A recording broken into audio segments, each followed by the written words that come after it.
Bien, eh ben, bonsoir Joël, bonsoir à toutes et à tous. Écoute Bonsoir. Joël, ça y est, on est en direct. Donc D'accord. bienvenue à toi dans cette Vibra conférence. Euh, voilà, j'espère que tu es en forme parce qu'il y a du monde qui est là déjà. Je me doute. Je me Bien. doute. Alors merci à vous tous de votre présence, d'être là, de partager ce moment avec nous ce soir. Je voulais aussi remercier Stéphane, bien sûr, et toute l'équipe de LGC TV, donc Gwénoline, Sylvie, Marion et Nora. Et puis, vous dire que c'est un grand plaisir de t'avoir ce soir, Joël, en Vibra Conférence, parce que tu as plein de choses passionnantes à dire, et sur ta recherche, et puis sur ses implications dans les temps actuels. Donc, je te propose, comme d'habitude, de déjà présenter ton parcours, d'où tu viens, ce que tu as fait, comment toi tu as vécu ce grand changement. Et puis après, on passera au sujet en lui-même et on répondra à vos questions comme d'habitude, au fur et à mesure. Donc, à toi le micro, Joël, je t'en prie. Merci, Julien. Bon, déjà aussi, j'envoie tous mes remerciements à toi-même d'abord, et puis aussi à Stéphane qui a mis en route ce site qui brasse beaucoup de personnes magnifiques et des enseignements qui sont aussi intéressants. Et je voudrais vous remercier. Et je voudrais remercier aussi tous les internautes qui sont là en ce moment et certainement plein d'amis du cœur qui se trouvent en Nouvelle-Calédonie, par exemple, au Pérou, au Mexique, au Canada, et puis toute l'Europe, la Tunisie, la Belgique, la France, la Suisse, etc., etc., et l'Angleterre également. Voilà. Donc je vous remercie tous. C'est quand même bien pratique de devoir pas faire de ne pas prendre l'avion, ni le train, ni la route pour venir vous voir. Bon, je ne vous vois pas tous, mais je vous sens très très bien déjà depuis quelques heures. Voilà. Donc, je vais d'abord me présenter pour ceux qui ne me connaissent pas du tout. Alors, je m'appelle Joël Ducatillon, je viens du nord de la France, hein, je suis un ch'ti, il y en a quelquefois des bons, enfin j'espère être parmi ceux-là. Et j'ai pas fait d'autres de hautes études. C'est pour ça que cette recherche, quand elle m'est tombée dessus, ça m'a un peu surpris. En effet, mon rêve, c'était, quand j'étais enfant, mon rêve, c'était d'être musicien et biologiste. Et ça me tracassait beaucoup parce qu'à l'époque, je ne savais pas comment je pouvais combiner les deux. Mais malheureusement, j'étais pas très content du système scolaire, en fait. Vers l'âge de 15 16 ans, je- pourtant j'étais un bon élève, mais je n'étais pas très, très heureux de ce que j'apprenais. Je sentais qu'il y avait quelque chose d'autre. Donc, j'ai quitté l'école, j'ai commencé à faire plein de petits boulots comme tout le monde. Ensuite, j'ai été musicien. J'ai appris la naturopathie, j'ai professé pendant 7 8 ans, avec pas mal de succès d'ailleurs. Et ensuite, tout est tombé à l'eau. J'ai passé des caps avec des difficultés, comme tout le monde, où il y a eu des déprogrammations qui se sont faites en moi. Et vers l'âge de 32 ans, 33 ans, on va dire que l'énergie s'est mise à passer très fort en moi, à tel point que les gens venaient à côté de moi, je me branchais et ils étaient soulagés sur le plan physique, parfois sur le plan émotionnel. Et ça se faisait tout seul sans que je mette mes mains, sans rien du tout. Voilà. Donc, je vous dis ça pourquoi? Parce que c'est un moment important pour la suite et la découverte des encodeurs.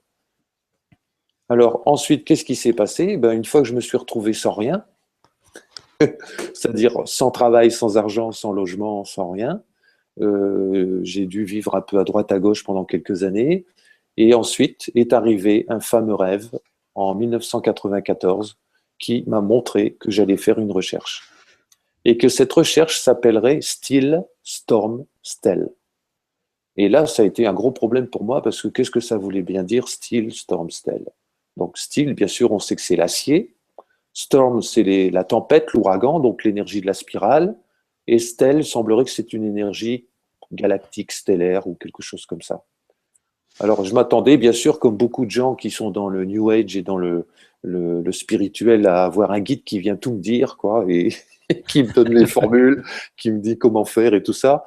Mais pas du tout. J'ai jamais eu ça. J'ai eu un petit rêve de temps en temps, et tout le reste, je l'ai décodé dans la vie quotidienne que j'ai vécue, et parfois aussi dans une phrase d'un livre ou dans un signe quelconque qui m'arrivait. Mais je n'ai jamais eu de message direct et maintenant je comprends pourquoi. Parce que en général, il faut faire très attention des messages que les gens reçoivent parce que ça peut être souvent parasité et donné par des entités qui se font passer pour des grands êtres de lumière et tout ça. Et là, il y a énormément de pièges. Et je comprends pourquoi cette recherche s'est faite comme ça. Donc en 94, j'ai démarré ça. C'est seulement 1 an et demi plus tard que le premier encodeur est sorti. J'ai eu la chance et le bonheur et le privilège d'attirer un homme qui m'a logé chez lui gratuitement pendant 7 ans, à Bruxelles, en Belgique. Et là, je lui rends hommage parce que maintenant il est vieux, il est malade.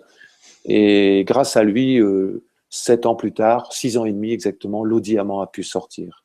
Voilà, grâce à ces encodeurs. Alors, je vais montrer un encodeur déjà tout de suite.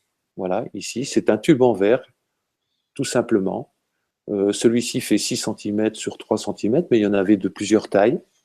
Et c'est en mettant cet encodeur dans une eau normale pendant une douzaine d'heures qu'on obtenait une eau qui se multipliait sans cesse et sans cesse. Et qu'est-ce qu'elle a, cette eau de particulier? C'est que quand j'ai demandé la définition, dans un rêve, on m'a dit, tout simplement, c'est une eau intelligente et pleine d'amour qui répond aux besoins de l'utilisateur. Et c'est là que j'ai compris que ce qui était transmis à travers cette quête en moi, c'était une technologie quantique. Et qu'est-ce que c'est que le quantique? Le quantique, c'est comme le miroir. C'est-à-dire que le résultat ne dépend pas de l'eau, ni de l'encodeur, ni d'une technique, mais ça dépend de la personne qui reçoit ou qui prend cette eau. Autrement dit, c'est comme un miroir. Si on se lève le matin avec une sale tête parce que la veille on a fait la fête, c'est pas la faute du miroir. Donc c'est pas le miroir qui est mauvais, c'est la personne qui est pas en bon état. C'est ça la technologie quantique. Donc c'est pour ça qu'il n'y a pas de règles déterminées. Il n'y a pas de règles déterminées. Voilà. Et ensuite, il y a eu d'autres technologies qui sont arrivées, comme la PMT en fin 2004, qui s'est arrêtée, enfin disons que j'ai arrêté de vendre les encodeurs PMT en 2009, 2008-2009, parce que ça devenait trop connu et les gens achetaient ça comme s'ils achetaient un gadget. Donc on m'a demandé d'arrêter. Et maintenant, il y a les encodeurs IPR et bientôt un autre nouveau qui s'appellera Vacuum Force.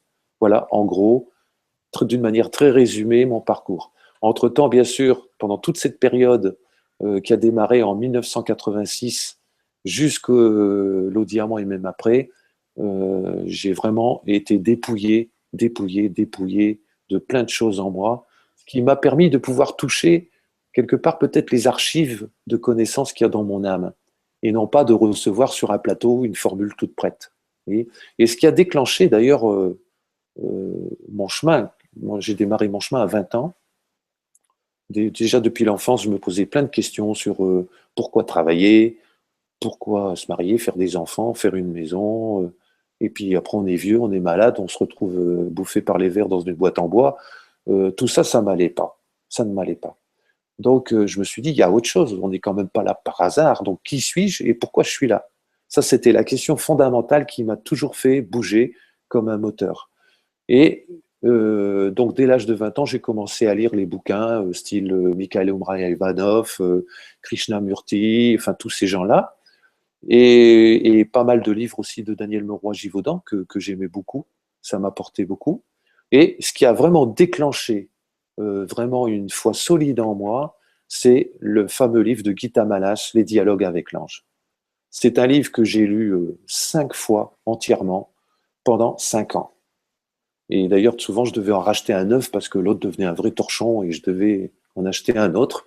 Et c'est un livre qui a vraiment changé beaucoup de choses en moi, qui m'a dégommé, qui m'a perturbé, qui m'a rendu parfois complètement dans la confusion, tellement dans mon mental et dans mon ego qui était tellement intellectuel et formaté, ça bousculait des murs et des murs entiers de concepts et de certitudes. Ça a été pas drôle à vivre parfois à ce niveau-là. Voilà. Donc, je pense que j'ai fait un petit résumé. Peut-être qu'il y aura d'autres détails qui viendront en répondant aux questions maintenant. Et voilà. C'est vrai que c'est fort ce que tu dis, Joël, parce que bon, ça fait 10 ans qu'on se connaît et que j'étais connu par la PMT à l'époque. C'est quand même très touchant dans ton parcours, c'est que dès très jeune, tu as vraiment été chercher en toi et avec des périodes très dures de dépouillement, comme tu dis, voilà, où c'était que des signes, un petit signe par là, un autre par là, un rêve. Tu as eu Tout à beaucoup de fait. rêves aussi pour te Ouais. guider. exactement. Mais de moins en moins. Parce qu'il semblerait que notre moi supérieur ou notre ange ou notre supramental ou supraconscience n'ait pas envie qu'on soit dépendant d'eux. Donc au début, quand on est encore titubant, ils nous tiennent la main et après, traversent l'autoroute tout seul. Hein. Et je vois dans les dernières trouvailles que j'ai faites, depuis surtout la PMT, je n'ai plus aucune guidance consciente, on va dire. Tout vient de l'intérieur, d'ici, de l'intérieur de moi. Tiens, j'ai envie de faire ça. Hop, tout de suite, il y a quelque chose qui s'ouvre et je sais que c'est ça. Il y a comme une certitude profonde à l'intérieur qui vient, mais je n'ai plus un rêve qui dit, bon, allez, tel code, telle recherche, tout ça. Mais par contre, je suis attentif à tout ce que les gens me disent. En gros, par exemple, si quelqu'un m'envoie un mail avec un site qui parle de l'ADN, je me dis, tiens, c'est peut-être pas par hasard. Comme on est tous un, il peut être guidé pour me montrer que j'ai une recherche à faire dans ce texte-là. Il y a peut-être une phrase, un mot qui va déclencher quelque chose. Voilà, c'est comme ça que ça fonctionne. C'est pour ça ceux et celles, et je vois il y a une question qui parle un peu de ça, une personne qui parle de guide spirituel. Moi, je veux bien qu'il y ait des guides spirituels, mais sont-ils des gens vraiment déjà réalisés? Il faut voir ça. Parce que notre seul guide, il est là à l'intérieur de nous. Et s'il est branché petit à petit, progressivement, sur notre supraconscience. Enfin voilà, c'est ce que je pense. Alors, ceci dit, je vais dire à tous les internautes qui sont là présents ce soir que il ne faut pas croire ce que je dis. Surtout, il ne faut pas me croire. Il faut ressentir ce que je dis. Si vous ne le ressentez pas, c'est que ce n'est pas votre vérité pour le moment. Parce que tout le monde, moi y compris, on est tous limités dans notre compréhension. Parce qu'on a tellement été formaté, on est toujours dans une bulle d'interprétation qui peut parfois être déviée, faussée ou tamisée, tout simplement. Donc, ressentez ce qui est dit dans les partages et tout ça, et ne retenez rien. Ne retenez rien. Simplement, demain, vous direz, ah, je sens quelque chose en moi qui a bougé. Voilà, c'est ça, c'est la vraie instruction, le vrai enseignement qui passe pas par la forme des mots, mais qui passe par l'énergie qui est véhiculée par les mots. En Oui, gros. et d'ailleurs, il y a un autre élément de ton parcours que tu as pas mentionné, mais c'est vrai que tu as été touche à tout dans le sens où tu as toujours suivi l'opportunité, tu as fait plein de métiers différents en fait, dans la musique, dans enfin, tout un tas de domaines. À chaque fois, il y avait des choses à apprendre, c'était un passage, Oui, oui, c'était... exact. J'ai fait plein de travaux différents, de tous les niveaux, aussi bien professeur de piano que distributeur de prospectus en boîte aux lettres. Et chaque boulot, pour moi, a été passionnant durant le temps que j'appréciais l'expérience. Parce que pour moi, c'était l'expérience qui était importante. Si un travail devient de la routine, ça ne m'intéresse plus et je deviens malheureux. Il faut qu'il y ait une expérience, qu'il y ait une extase, qu'il y ait un enthousiasme qui est là, même si c'est pour balayer un trottoir, mais au moins qu'il y ait une présence avec le trottoir et le balai, et les gens qui sont là. Voilà. À partir de là, c'est plus du tout un travail, c'est une croissance. Hmm. C'est ce Voilà. qui a fait que dès très jeune à l'école, tu as dit à tes parents, moi l'école c'est trop barbatif, ça m'apprend rien. Et Voilà. t'es parti en chimie, je crois. Enfin, Oui, t'es oui. parti Oui, je suis dans des devenu dans un laboratoire de recherche sans diplôme. J'ai fait des expériences. Et à l'époque, s'ils étaient moins sévères, les gens qui embauchaient. Hein. S'ils voyaient que tu avais un potentiel, ils t'embauchaient. C'était Hmm. pas comme maintenant. Hein. Ça date des années 66, donc tu vois, c'est pas nouveau. Hein.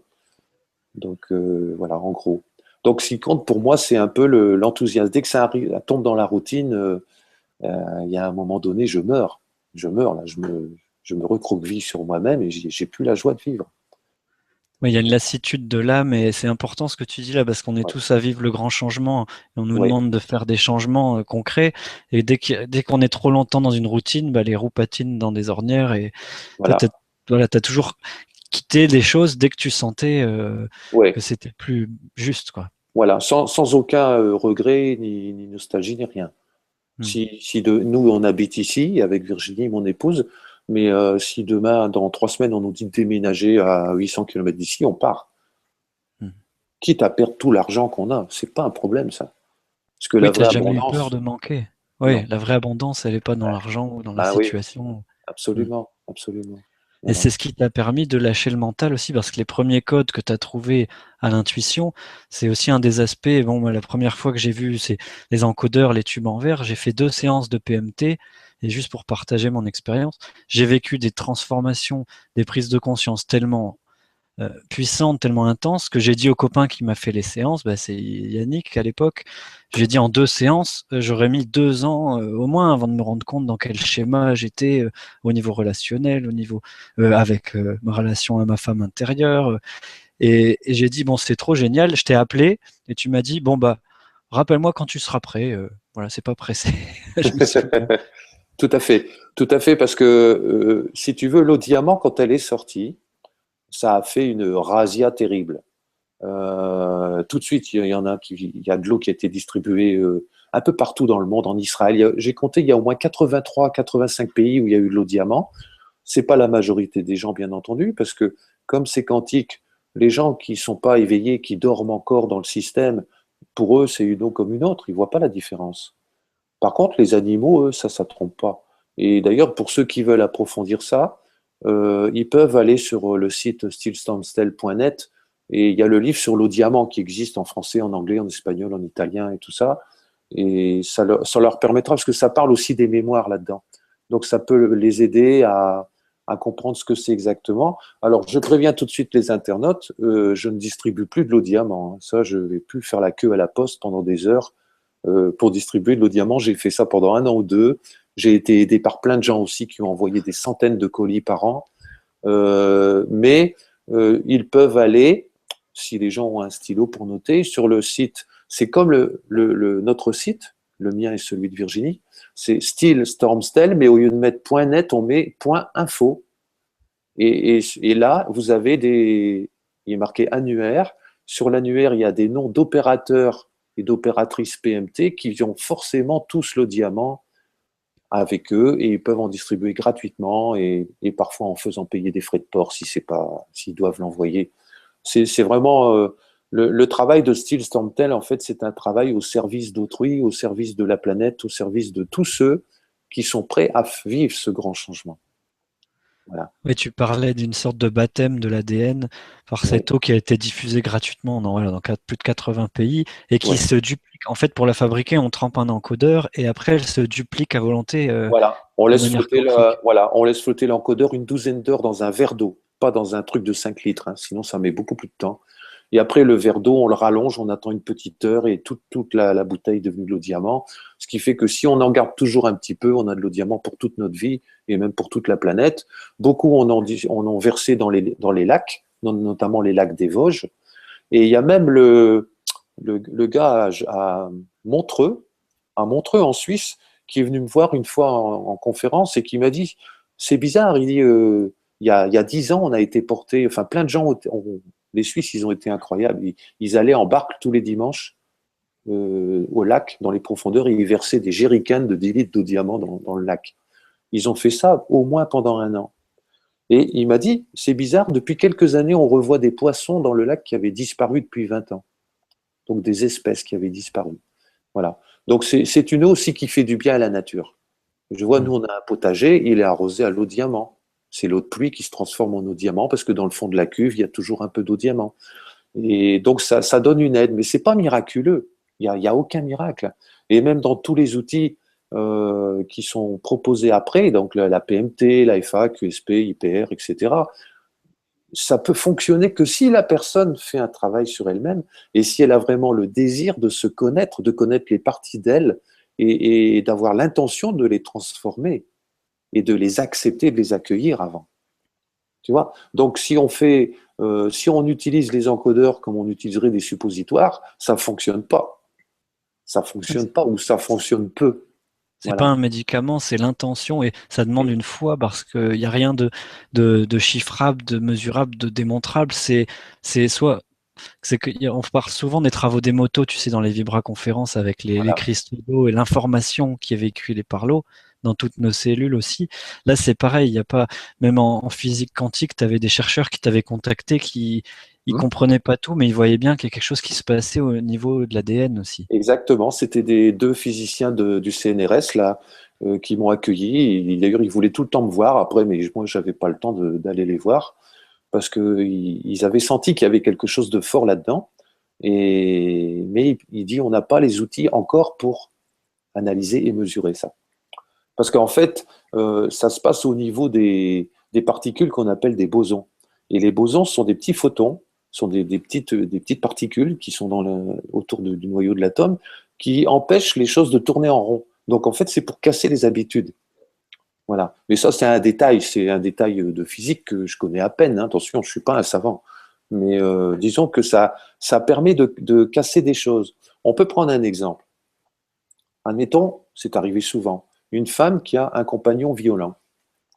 Ce qu'elle ne sait pas, c'est que c'est elle qui alimente la violence de son compagnon, qui a déjà tendance à l'être, bien entendu, et de par les rayonnements de son aura qui viennent de ses mémoires inconscientes de violence, elle alimente celui-ci qui fait qu'un jour, quand la période d'euphorie amoureuse est passée, parce que ça c'est un peu le voile qui masque tout, c'est pour ça qu'on dit l'amour rend aveugle, hein, c'est un peu ça. Si tu veux, ces mémoires, elles commencent à sortir. Et c'est là que le vrai travail est à faire en couple. À savoir, qu'est-ce que lui, il me montre, qu'est-ce que j'ai en moi que je ne peux pas voir de moi, sauf si quelqu'un d'autre l'exprime. Par exemple, c'est quoi la tête que j'ai quand je me mets dans le miroir? Il me faut bien un miroir, quoi.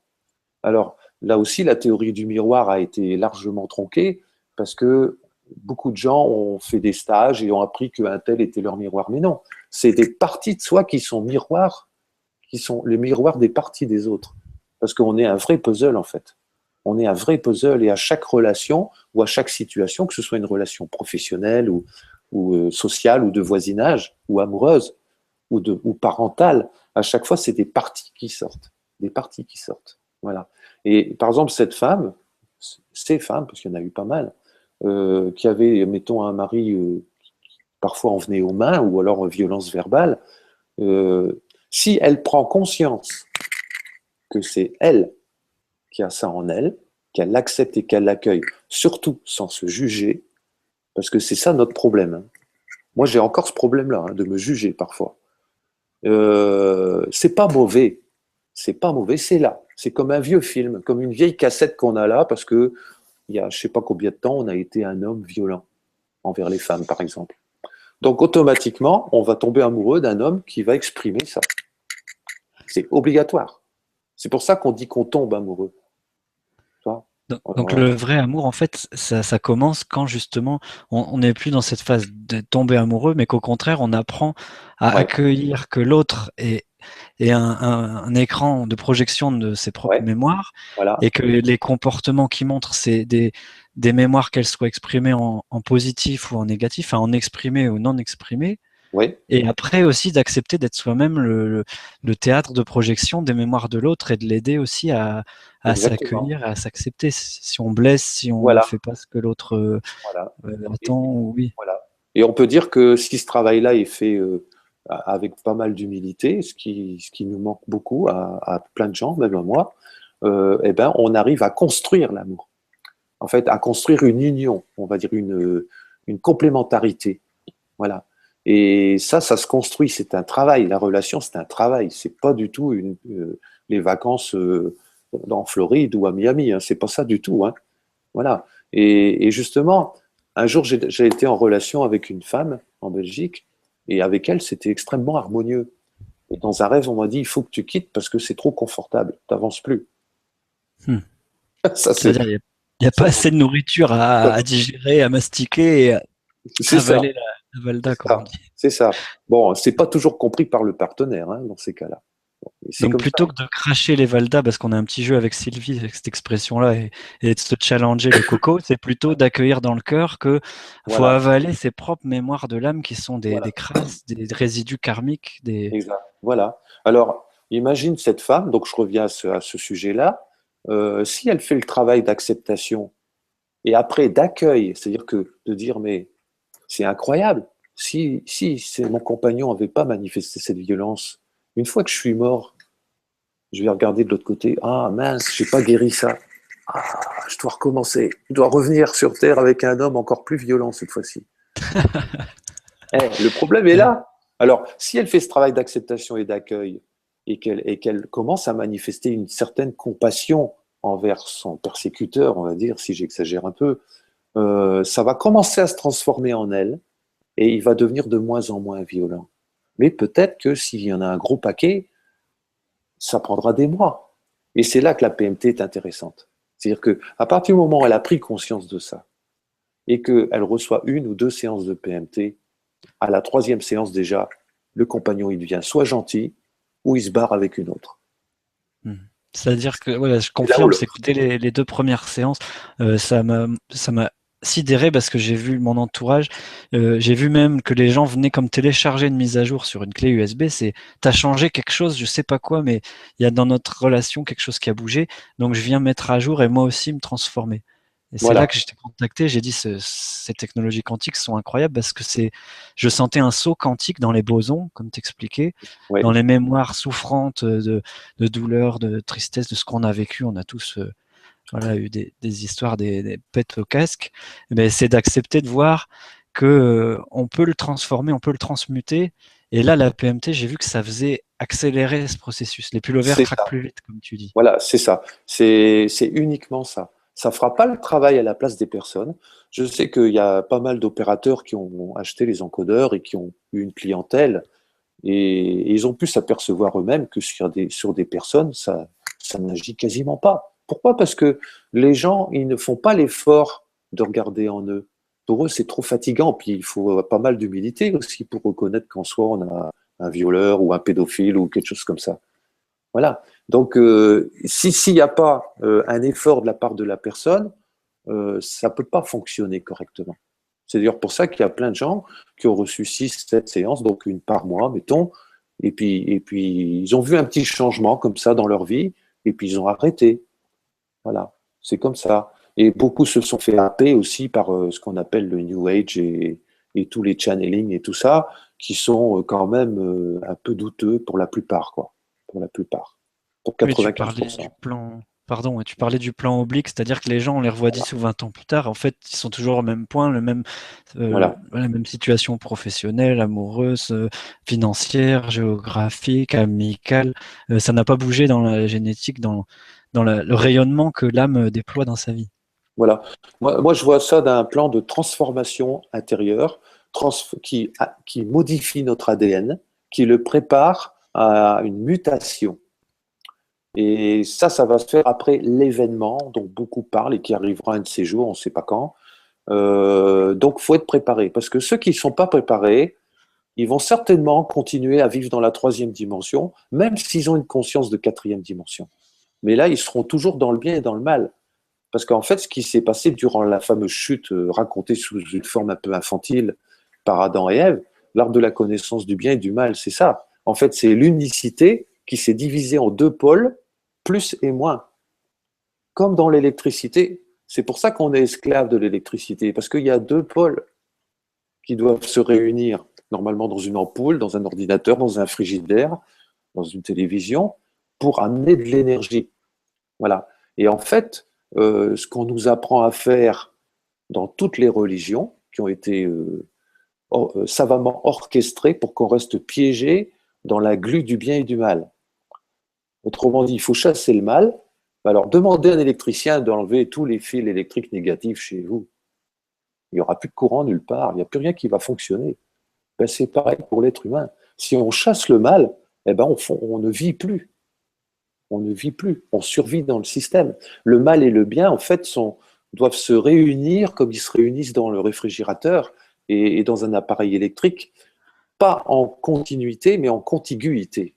Autrement dit, ils ne doivent pas s'affronter, ils doivent se réunir dans une énergie verticale que j'appelle, moi, la confiance, la conscience d'être un être autre chose qu'un beefsteak qui se balade sur la planète. Et donc, c'est un peu ça.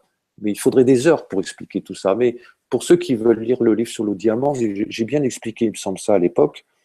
Et il y a aussi sur Dailymotion une conférence sur la PMT qui dure 2 heures et demie. Il suffit de taper Pyramidal Memories Transmutation, Joël Ducatillon, et vous avez toute la conférence qui explique ça dans le détail. Que ce soir, on n'aura pas le temps d'en parler Oui, mais profondément. ouais, Voilà. c'était bien de rappeler Ouais. voilà, le déroulement, comment t'en es venu à tout ça et Ouais, comment on fait pour se transformer. Une personne qui a un compagnon, une compagne violente, bah, c'est déjà commencer par dire dans mes pensées, dans mes émotions, dans ce que j'aimais, qu'est-ce qui est violent, qu'est-ce qui est critique, qu'est-ce qui condamne, qu'est-ce qui juge, et qu'en fait alimente des égrégores, des centrales énergétiques chez l'autre. Voilà. exactement, exactement. Si on alimente plus là, automatiquement, l'autre ne peut plus agir. Parce que Mm. vous n'avez plus, la personne n'a plus la même fréquence, n'a plus la même fréquence de mémoire. Parce que il faut savoir qu'on a des mémoires de l'âme. Et l'âme, quand elle s'incarne, elle va choisir si elle est capable de choisir. Sinon, il y a toujours quelqu'un de plus expérimenté, de plus mature dans les êtres d'autres dimensions, qui vont la conseiller en lui disant tiens, incarne-toi dans celui-là, là, il a la génétique qui convient. C'est un peu comme un ordinateur, on fonctionne un peu comme un ordinateur. C'est-à-dire que on a les mémoires de l'âme qui doivent rentrer en connexion avec les mémoires génétiques. Là-dessus, rajouter les histoires karmiques qu'on peut avoir avec papa, maman, les frères et sœurs dans d'autres vies, plus le karma racial, plus le karma économique, plus le karma émotionnel, plus... Enfin, toutes ces mémoires-là, on est un vrai puzzle de mémoire. On en a des milliers, des milliers, des milliers, des milliers. Certains ont un ensemble de mémoires très fort. Par exemple, ils peuvent avoir 40% de, je sais pas moi, de luxure sexuelle, par exemple, ou de violence. Alors dans ce cas-là, ils épurent ce gros noyau dans le corps, souvent sous forme d'une maladie que les médecins n'arriveront pas à guérir, parce que c'est en fait en vivant cette maladie et en mourant que l'âme s'est purifiée. Et là, le corps physique, avec sa psyché, son émotionnel, son corps affectif et son corps physique, servent un petit peu d'alambic, servent d'alchimie à l'âme, dans ce cas-là. C'est pour ça que ces maladies-là, elles restent. Et puis les maladies génétiques comme la trisomie, comme la sclérose en plaques, tout ça, elles restent, ces maladies-là. On en guérit rarement. Quelques-uns en ont guéri parce qu'ils ont fait une démarche intérieure. Donc ils ont permis la transmutation de ces mémoires avant que le corps soit complètement délabré. Tu vois? Donc il y a tout ça, ça va ensemble. Et la PMT, ça sert à ça. Ça sert à accélérer le processus de transformation, mais ça ne fait pas le travail à la place des personnes. Ça, il faut bien le comprendre. Les gens ont été trop habitués à prendre des outils pour se servir soi-même. Et justement, pour ça, je voudrais parler d'un site que Virginie et moi, on a découvert, enfin c'est Virginie qui l'a découvert, d'un couple qui s'appelle Sand et Genaël, qui doivent habiter pas très loin d'ici. Et ce sont des gens qui ont vécu des attaques, comme moi j'ai vécu des attaques redoutables, comme j'en ai vécu qui durent 8 mois, un an, après tu en as pour 2 ans à t'en remettre. Et ce site s'appelle bienvenue sur la nouvelle terre.jimdo.com, je crois. Mais bon, on en reparlera après. Et ils racontent leurs expériences dans des dialogues avec l'ange. Et on dirait que je débute dans ce site, je suis en train de lire leurs expériences en ce moment. Donc j'ai lu que 2 dialogues. On dirait que c'est une continuation des dialogues avec l'ange de Gita Malas, avec plus de détails et dans un langage plus actuel. Voilà. Et eux, ils parlent exactement, ça confirme. C'est vraiment emboîté au travail et à ma démarche personnelle. Il faut être prêt pour lire ça, hein. Il y en a beaucoup qui vont abandonner au bout de 10 lignes, parce que c'est du costaud. C'est du costaud. Donc c'est plutôt dans ce sens-là. C'est pour ça que quand les gens parlent de guide spirituel, je dis ok, ça peut être quelqu'un de merveilleux qui guide les gens, mais vite devenez indépendant de tout guide. Le seul, même si c'est un guide invisible, devenez indépendant de tout ça, parce que on est tous des petits dieux en exercice dans la matière. C'est comme si nous, on est le dieu de notre corps, et puis on a le petit doigt qui se met à genoux devant le pouce parce qu'il est plus gros. Et il commence à lui mettre des cierges et à le prendre pour un guide spirituel. Mais il ne se rend pas compte qu'il fait partie du même corps. Et on fait tous partie d'un même corps de l'humanité. C'est pour ça d'ailleurs que le travail qui est fait dans la transmutation des mémoires cellulaires que l'on découvre, comme l'inspecteur Maigret, on fait une enquête sur nous-mêmes en regardant les autres et en s'entend aussi, tu vois. Automatiquement, on change les autres aussi. Moi, je vois, il y a une japonaise à Perpignan qui, à force de recevoir des séances de PMT, de faire un travail sur elle, elle a vu des changements drastiques dans sa famille qui vit à Kyoto, au Japon. sans jamais qu'ils se voient, qu'ils se parlent de ça, parce que eux, ils sont fermés à ça. Tu vois? Donc, et ça, celui qui a démontré ça, c'est le fameux scientifique australien là, qui s'appelle Rupert Sheldrake, qui a écrit Mm. des gros livres sur les champs morphogénétiques. Si on change le comportement d'un papillon au Japon, il va changer de comportement en Australie, le même papillon, la semaine qui vient. On connaît l'histoire du centième singe, tout ça, tout le monde connaît. Donc notre transformation a une puissance incroyable pour influencer toute l'humanité vers un éveil. C'est ça qui est chouette. Tandis que tant qu'on fera des rituels qui soient bons, pas bons, on s'en fout, on n'est pas dans le jugement. Mais sans se transformer, ben, c'est une petite goutte dans l'océan, ça ne fera pas beaucoup d'effet. Tu vois? Voilà, c'est tout ça que je voulais dire, un petit peu pêle-mêle comme ça. Je suis un peu désolé de parler un peu à Bah, droite. ça s'enchaîne. Écoute, c'est parfait. Moi, ce que tu Voilà. dis, ça me fait rebondir, Joël, sur le fait qu'effectivement, il y a eu beaucoup de gens qui ont fait des PMT, tout ça, sans toujours comprendre ou faire la prise de conscience qui suivent. Et maintenant, quand j'accompagne les gens là pour les IPR, c'est ce qui me paraît le plus important, c'est de d'aider à prendre conscience que tiens, il y a eu ça qui a bougé dans l'entourage, cette personne a eu ce comportement-là qui s'est modifié. Je te comprends mieux. Tiens, le couple, il y avait un blocage et hop, c'est comme des pullovers qu'on détricote, on ouvre des zips et on se retrouve à nu devant soi-même en fait. Exactement. Exactement. On se déshabille de nos frusques, que là j'ai vu quelqu'un a dit ce mot-là dans une question. On se déshabille de nos vieilles frusques, en fait. Et automatiquement, on attire des choses nouvelles, des nouvelles relations, des nouvelles professions, parfois des nouveaux lieux, on déménage.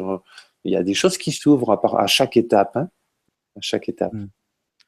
Bah, si tu veux, Joël, je te propose de prendre quelques questions pour répondre voilà, à vous tous qui êtes là et merci de votre présence. On sent vraiment une belle énergie ce soir. Il y a une chaleur et un amour. Alors, si tu veux, je te lis la question de Glenn, en plus que tu connais, je crois, qui est en Oui, Nouvelle-Calédonie. oui, oui. Alors, un bonjour à Glenn et qui dit bonsoir Joël et Stéphane. Bon, bah, c'est Julien, mais c'est pas grave. Peut-on avoir un résumé des différents outils et techniques PMT, FAA, QSP, IPR et des détails sur le Vacuum Force qui vient de paraître? Merci pour ce que vous faites. Bah, merci Alors, Glenn. mon cher Glenn, déjà, je te remercie de t'être levé très tôt, parce que je dois être très tôt demain matin, là-bas en Nouvelle-Calédonie.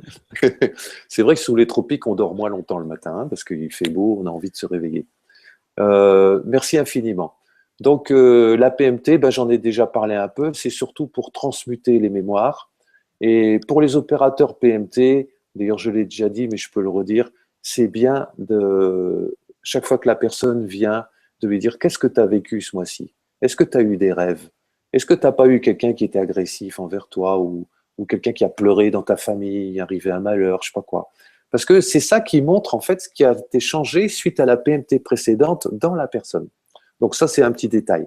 Alors la FAA, ça n'a pas eu beaucoup de succès et je pense que ça a servi à quelques personnes, peut-être quelques centaines, quelques milliers, j'en sais rien. Moi-même, j'en ai reçu une trentaine de séances de FAA, mais j'ai quand même plus persévéré vers la PMT. On va dire que c'était un peu subsidiaire. La FAA, elle travaillait surtout sur les noyaux durs, c'est-à-dire les mémoires qui sont fossilisées et pétrifiées depuis des milliers d'années dans notre âme et qu'il faut y aller au marteau-piqueur. D'ailleurs, certains ont eu parfois des grosses douleurs dans les os et dans les muscles pendant quelques jours après une séance de FAA, ce qui fait qu'il y en a pas mal qui ont reculé. Ils ont eu peur de. Je peux Oui, c'est vrai que comprendre. ça se sentait dans le squelette. Moi, la première séance, j'avais l'impression qu'on me passait un peigne dans les os, dans les dents, dans le crâne. C'est ça. Et aujourd'hui, je dis un petit coucou à Marie-France qui m'a fait une FAA à distance et c'était c'est très fort encore sur l'axe, Ouais. l'enracinement et L'axe de la cette colonne et tout ça. verticale. Voilà. Donc, ça, la FAA, c'est à faire de temps en temps sur des personnes qui ont une bonne santé, hein, qui ne sont pas trop âgées et pas trop fragiles non plus, parce que c'est quand même assez costaud. Alors, la QSP, c'est une petite plaque de Shungit. Là, il n'y avait pas d'encodeur. Et cette plaque de Shungit, elle servait d'écran d'ordinateur. Et avec un cristal, on travaillait à distance, au-dessus, en dessous, sur les côtés, derrière. Le but, là, c'était d'aider les mémoires génétiques, c'est-à-dire les mémoires qui viennent de papa, maman, du grand-père, des grands-mères, jusque 4, 5 générations. Parce que quelquefois, une mémoire de l'âme n'arrivait pas à se transmuter à cause d'une constipation cellulaire. Oui. Donc, il y avait des mémoires. Parce qu'il y a une chose qu'il faut savoir, c'est qu'une âme qui s'incarne, et il faut qu'elle trouve, si c'est une âme intelligente qui a déjà beaucoup d'expérience et qui connaît bien les systèmes et tout ça, elle va devoir trier dans les humains qu'il y a sur la planète pour celui qui aura la génétique et puis aussi la situation globale de la planète, aussi bien économique, politique et tout, et religieuse. Il va devoir choisir une génétique qui lui ressemble le plus pour que ça passe. Voilà. Par exemple,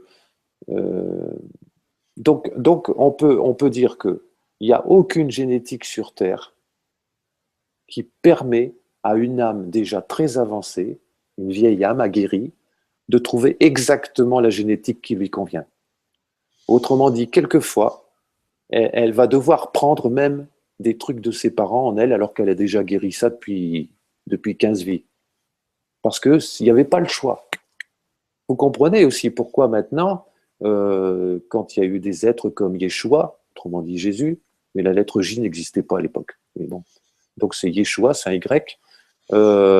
Pourquoi les ascendants de Yeshua ont été choisis pendant 40 générations depuis Abraham et que ces générations ont vécu des expériences particulières qui ont permis à Marie et Joseph de faire un véhicule qui était le plus adéquat pour que Yeshua puisse mener sa mission. Voilà. Sinon, ça aurait foiré. Parce qu'il ne faut pas nier la puissance de la chair. Donc, si tu veux, la QSP, ça aussi, par exemple, y a des opérateurs qui vont faire aller une petite QSP d'un quart d'heure, 20 minutes, après, par exemple, après une PMT qui a été douloureuse. Mm. Hein, par exemple, quelqu'un a fait une séance de PMT, c'est la première, la deuxième, il n'a encore rien dégommé. Alors le lendemain, il pleure, il y a des choses qui sortent, il est mal. Donc là, une petite QSP, même à distance, ça peut aider à raccourcir le temps du mal-être. Ça, c'est intéressant. Et alors, l'IPR, c'est encore autre chose.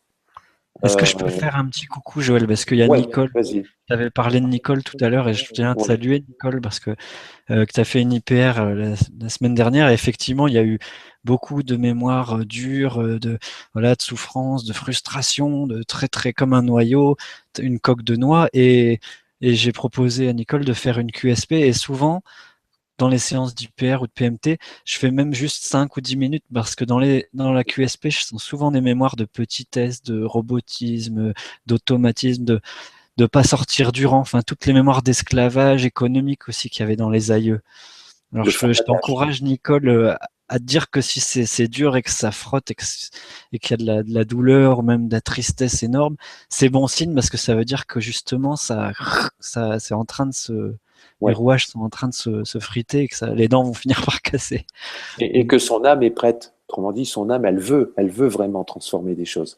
Parce qu'il ne faut pas oublier qu'on est à la fin d'un cycle énorme et que là, ceux qui vont passer à travers par le goulot de l'entonnoir, ils vont être peu nombreux.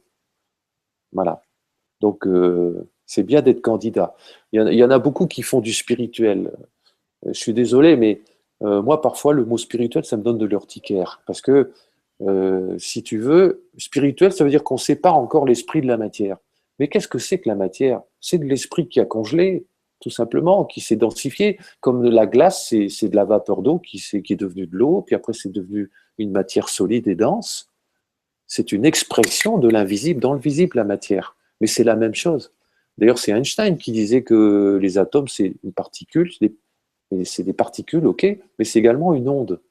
Autrement dit, on est des ondes. Et si on prenait un immeuble de 30 étages et qu'on collait tous les atomes de l'immeuble de 30 étages qui pèsent, je sais pas, 4 millions de tonnes, tu vois, et on les colle, ça aurait la taille d'une noix. Autrement dit, on est beaucoup plus fabriqué de vide que de matière densifiée. Et c'est ce vide-là qui rentre la puissance. C'est dans ce vide-là qu'il y a la puissance. Ça, c'est le vacuum force. Mais pour finir, pour l'IPR. Alors l'IPR, on m'a parlé d'implants. Alors les implants, c'est pareil, c'est comme si c'était des magouillages électroniques dans notre ADN qui auraient été faits il y a déjà des centaines de milliers d'années par ceux qui nous ont créés. là, il faut lire les bouquins d'Anton Parks. Et il faut savoir que ces gens, ils nous ont créés pour avoir du bétail. Nous sommes du bétail. Et encore maintenant, c'est pareil, ça n'a pas changé. Et ils ont fait en sorte qu'on reste à un niveau de compréhension très limité pour pouvoir servir. Hein, imaginez que les moutons du berger se mettent à faire des maths et de la philosophie, ben, le berger, il ne pourrait plus tellement les diriger. Il aurait quelques problèmes. Donc, c'est un peu ce qui s'est passé. Et l'IPR, elle peut aider, toujours pour ceux qui font un travail pour eux, donc c'est pas pour tout le monde. Euh, Aider justement à désactiver ces nanotechnologies qui ont été utilisées, peut-être de les étouffer et de réactiver des implants ou des nanotechnologies qui avaient été mises en nous, mais par ceux qui voulaient servir l'humanité. Parce qu'il y a eu aussi des créateurs qui ont servi l'humanité. On peut parler, par exemple, des prêtresses d'autres plans, d'autres dimensions, qui ont créé des êtres, des hommes parfaits, en commençant par le Néandertal, l'Australopithèque, et puis arriver à l'Homo sapiens et lui mettre l'amour, l'harmonie avec la nature. Puis il y en a d'autres qui sont arrivés et puis qui ont voulu faire démolir tout ça, pour s'en servir, pour avoir le pouvoir. Voilà. Donc en Oui, fait, donc l'IPR, voilà, les voilà, frontières, excuse-moi, les frontières, tu parlais d'esclavage qu'on est enfin encore du bétail, oui, tu parlais de l'enclos. C'est vrai que Anne Givaudan, elle parlerait d'autres planètes ou d'autres plans de conscience, comme sur La Belle Verte. J'aime beaucoup ce film parce voilà, qu'il montre un exact, état d'unité sur toute la planète avec magnifique. Colin Serrault. D'ailleurs, que j'aimerais bien voir en Vibra conférence, Colin, si tu nous entends. Oui. Parce que tous ces passeports, ces frontières, ces oppositions de parquer les gens ouais, voilà, donc qui se divisaient pour mieux régner. Et Exactement. s'il n'y avait pas de frontières, il y aurait pas de guerre, il n'y aurait pas tout ça, quoi. Voilà, et surtout les frontières psychologiques. Hein. Vous avez vu maintenant comment on parque les gens dans nous sommes Charlie, nous sommes ci, nous sommes ça. Ils essayent d'introduire si tu veux, une espèce de fausse identité qui va pousser à la ségrégation, au séparatisme et au fascisme. À créer des attentats et des choses pour, voilà, Il de le toutes crée, pièces pour diviser, il ouais. le crée. Pourquoi? Parce que ces entités, en utilisant donc les gouvernements, savent, savent ce qui va se passer. Et ils veulent garder un grand troupeau pour eux qui vont cacher dans la terre. Voilà. Mais ça, vous pouvez lire tout ça sur le site Bienvenue sur la Nouvelle Terre de Sand et Genaël.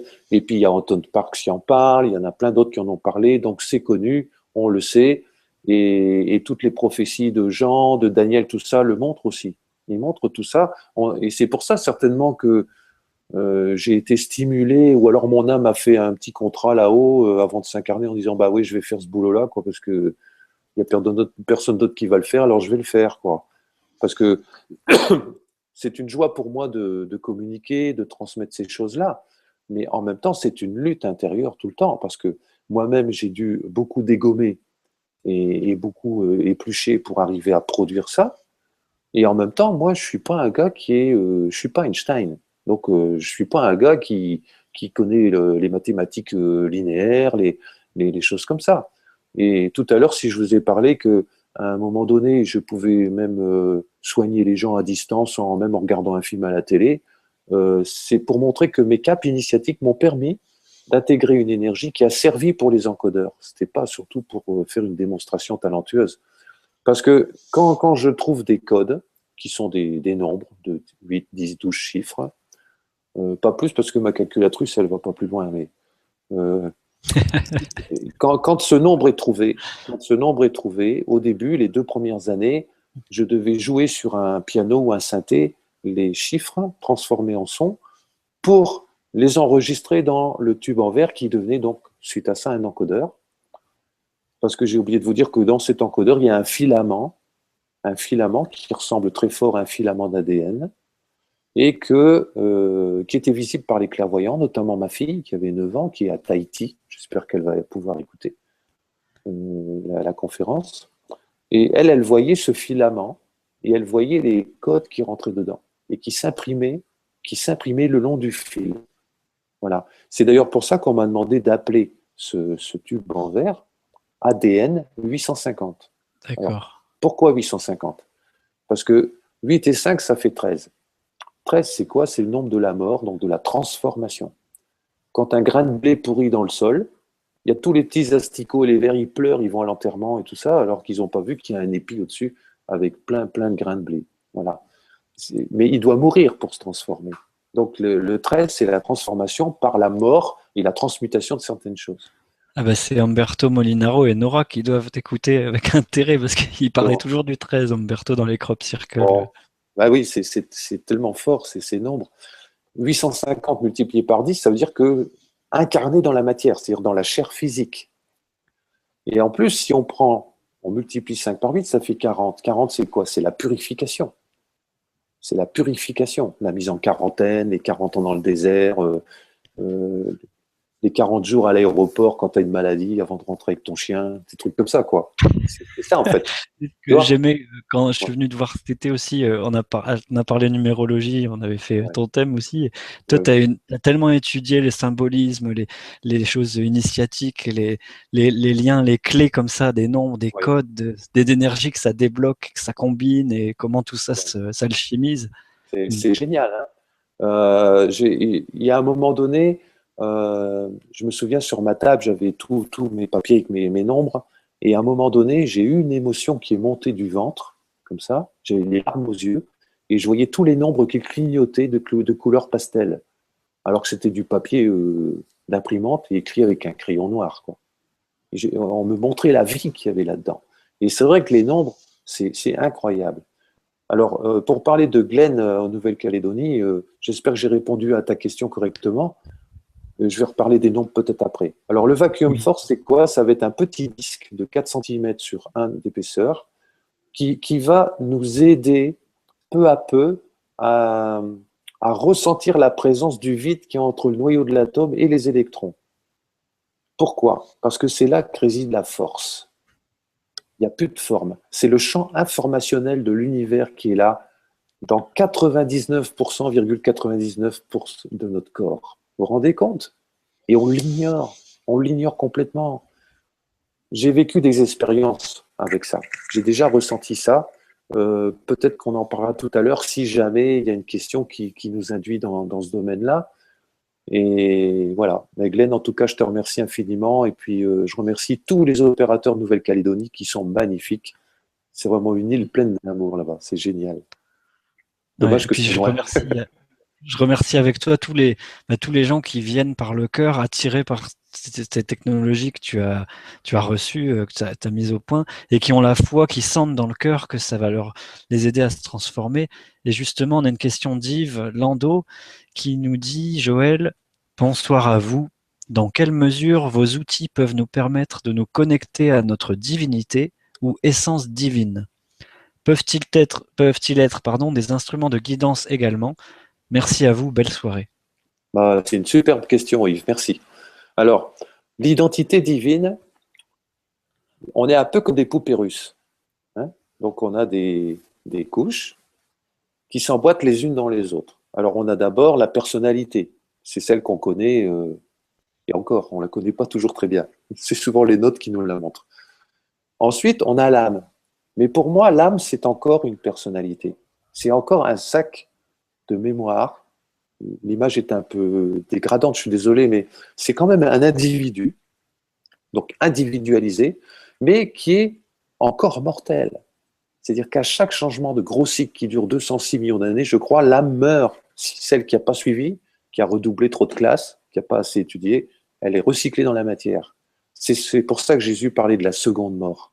La première mort, c'est celle où on s'incarne régulièrement. Puis quand il y a un grand changement de cycle cosmique, celles qui ne peuvent pas aller plus loin, parce que physiquement, physiologiquement, c'est impossible, elles sont recyclées dans la matière et elles perdent même leur individualité. Tout repart dans la terre et recommence le cycle d'évolution à partir du minéral. Alors, pour moi, l'âme, c'est pas encore la divinité. C'est encore quelque chose qui doit grandir, qui doit s'instruire, qui doit intégrer des choses, qui doit s'ouvrir à une autre conscience. Et elle utilise pour ça son scaphandre, comme un homme grenouille, qui est la personnalité, pour venir travailler sur cette planète école qu'on appelle la Terre. Et à l'intérieur, il y a une petite flamme qui a été symbolisée d'ailleurs par les petites lampes qu'il y a dans les églises ou notamment les temples juifs, les synagogues, qui s'appelle la Shekinah. Ça représente la présence. À savoir que même le plus mauvais des humains, il a cette présence en lui, à part qu'elle est recouverte d'une montagne de charbon, bien entendu. Et justement, c'est là où le vacuum force va aider à atteindre cet espace informationnel, cette présence qui est présence en tout. D'ailleurs, si je me mets dans cette présence-là, actuellement, à la seconde même, ceux qui sont capables vont ressentir cette expansion de cet être qui n'est ni mon âme, qui n'est pas Joël, et qui se répand dans toutes les cellules de tous ceux qui sont là, devant leur écran d'ordinateur. Voilà. Alors, est-ce que ces outils, euh, on peut atteindre ça à force d'éplucher et de transmuter les mémoires? Tu peux y arriver, on peut tous y arriver. C'est pas facile, c'est inconfortable souvent, mais en même temps, on ne donnerait pas notre place à quelqu'un d'autre. Alors, est-ce que les encodeurs, les techniques, tout ça peuvent servir d'outils de guidance? Non.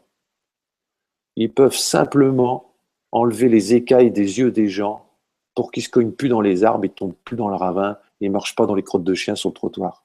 C'est tout. Donc, ce n'est pas un outil de guidance, mais c'est un outil qui va permettre de devenir plus lucide et de discerner vers quoi on a envie d'aller, vers quoi l'âme nous pousse à aller. Tu vois, moi, j'ai vu des gens, par exemple, qui étaient, je sais pas, ingénieurs dans une belle société avec un bon salaire, et puis après 7-8 séances de PMT, tout en faisant un travail quand même de regarder en eux, ils ont quitté leur métier pour devenir potier, musicien, peintre, ou simplement pour faire de l'aide à domicile pour des personnes âgées ou malades. Moi, j'ai vu un gars aussi qui travaillait pour Médecins sans frontières. Et quand je lui faisais les séances de PMT à ce gars-là, un jeune homme de 30 ans, je voyais que dans certaines zones, il avait des mémoires incroyables qui montraient que dans d'autres vies, il avait certainement beaucoup méprisé les pauvres. Certainement que c'était quelqu'un de riche et de connu, oui. Et qu'il méprisait les pauvres, il détestait les pauvres et les malades et les traînes savates dans les rues. Qu'est-ce qu'il fait dans cette vie-ci? Son âme le pousse à aller s'occuper des petits Biafrés, de Bangladesh et tout ça, comme pour contrebalancer ça. Vous voyez, les histoires de Mère Teresa, tout ça, c'est la même chose. C'est très bien ce qu'ils ont fait, c'est magnifique, mais c'est toujours pour contrebalancer l'inverse. D'ailleurs, dans le bouquin de Masaru Emoto, où il prend les cristaux de photos d'eau cristallisée à -5 degrés, quand il met le nom sur la bouteille Mère Teresa ou quelque chose, qu'est-ce qu'on voit? On voit un côté du cristal qui est complètement affreux et qui est déformé.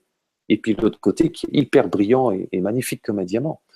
Donc, si tu veux, la PMT a permis à ce jeune homme, une fois qu'il a pris conscience que, en fait, s'il avait envie d'aller dans les pays pauvres pour aider les pauvres, c'est parce qu'il n'a pas aimé les pauvres dans le passé.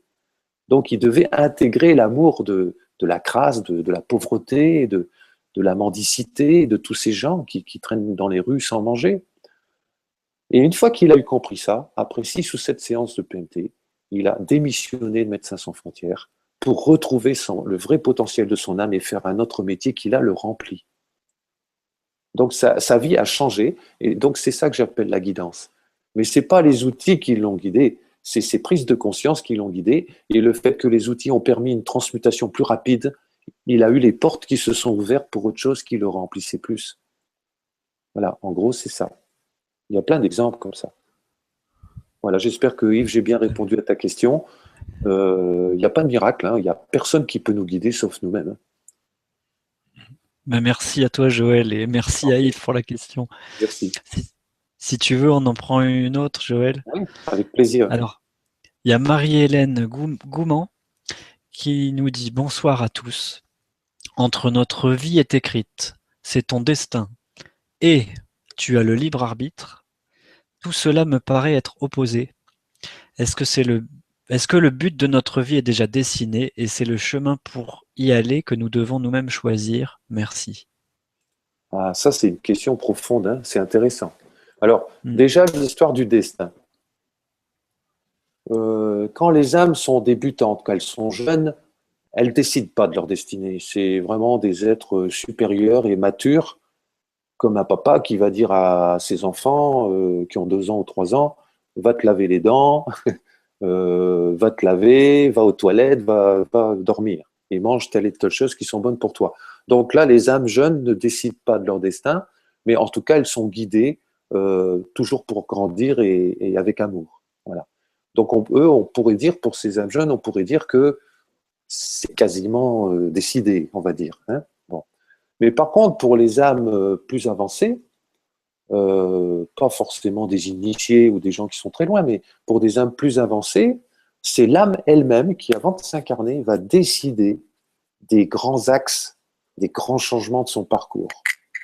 Elle va dire, par exemple, à tel âge, je vais rencontrer telle personne qui, ça va me faire un choc, ça va me faire bouger. Ah, puis j'ai ça à guérir, donc il faut que je rencontre tel problème pour le comprendre, pour l'intégrer, tout ça. Euh, et là, c'est elle qui décide.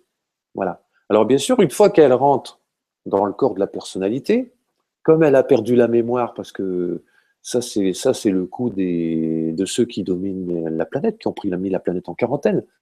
Ils nous ont grillé la mémoire, ce qui fait qu'on ne se souvient plus pourquoi on est venu, on ne se souvient plus ce qu'on a transformé, on se souvient de quasiment rien. Voilà, sauf peut-être certains d'être encore plus avancés, qui ont choisi une bonne génétique.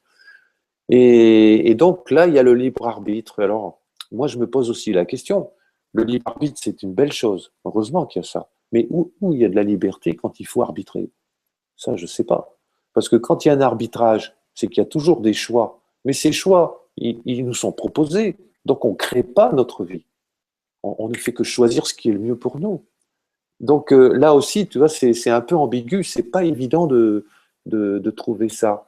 Donc, moi, je ressens que c'est au fur et à mesure qu'on avance dans cette transformation que le jour se lève, que ça s'éclaircit, et là, on peut choisir ce qui nous convient, choisir ce qui nous fait grandir, choisir ce qui nous remplit de joie.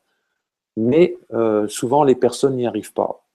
Alors, quand c'est une personne avancée, quelquefois, comme la personnalité est têtue comme un âne, ben, la personne prend des claques. Accident de voiture, maladie, perte d'emploi, tout ça, comme pour lui dire, mais t'as pas encore compris, t'as pas fait le bon choix. Tu vois. Donc en fait, c'est nous-mêmes qui avons décidé de notre vie, mais ça, on le sait pas. Si personne ne nous informe, on le sait pas.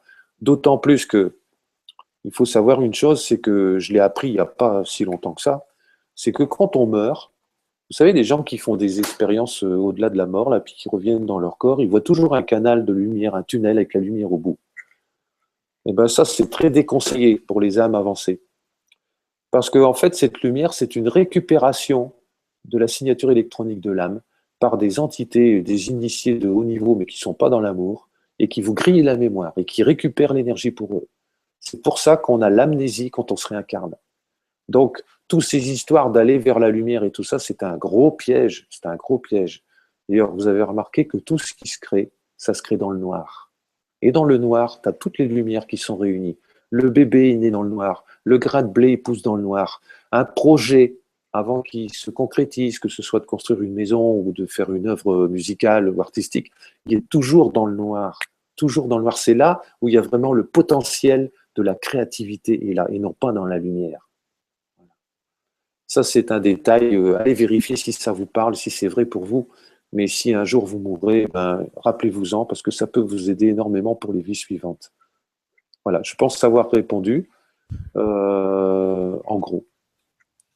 Bah oui, c'est super, merci à toi Joël. T'es tellement passionnant, moi je t'ai déjà écouté pendant des jours, voilà, parce que tu as Bah des écoute, expériences de transmutation déjà personnelles, mais en plus avec tout ce que tu as produit, on pourrait citer justement des expériences suite aux IPR, tu vois, des gens qui ont une offre d'emploi ou une offre d'apprentissage, d'autres qui vendent leur maison, d'autres qui se mettent à acheter une table de massage, un petit coucou à Catherine, ouais. à faire des choses qu'ils rêvent depuis des années et hop, parce qu'il y avait une question, je la retrouve plus, qui demandait est-ce qu'on a besoin de vos outils ou est-ce qu'on peut faire ça nous-mêmes? Est-ce qu'on a forcément besoin de vos outils? Je la retrouverai peut-être, mais je trouvais intéressant de Alors, te la poser là. c'est très intéressant. Merci Julien. Oui, on peut le faire nous-mêmes. Souvent, dans les conférences que je faisais dans le passé sur la PMT, donc dans les années 2005 à 2008, on va dire, Je disais, les encodeurs, pour moi, sont des chaises roulantes. Moi, je suis fabricant de chaises roulantes parce qu'on n'est pas capable de se débrouiller tout seul. Donc, ça donne une aide. Mais on peut le faire sans ça. Mais ce que je peux dire, c'est que, par exemple, pour moi, personnellement, dans mon expérience à moi, j'ai déprogrammé et transmuté des milliers de mémoires. Je les notais tous sur un cahier. Il y en avait environ 5000, 6000, j'ai oublié. Et j'ai transmuté peut-être pas tout, mais peut-être 75%. Mais ça m'a pris 6 ans ou 7 ans, hein. Alors que quand j'ai commencé, moi, à recevoir des séances de PMT, en un an de temps, avec 12, 15 séances ou 20 séances dans l'année, j'ai fait plus de boulot qu'en 5 ans. Voilà. Ça a été plus rapide, le changement. C'est ça. Donc, mais on peut le faire sans. Il n'y a pas besoin de... Ceux qui peuvent le faire le font, ceux qui ne peuvent pas, ben, ils ne le font pas, c'est pas grave. Voilà. Là-dessus, je voudrais rajouter quelque chose sur l'IPR que, pour Glenn, que j'ai oublié de dire. À partir de maintenant, on peut donner des séances d'IPR collectives.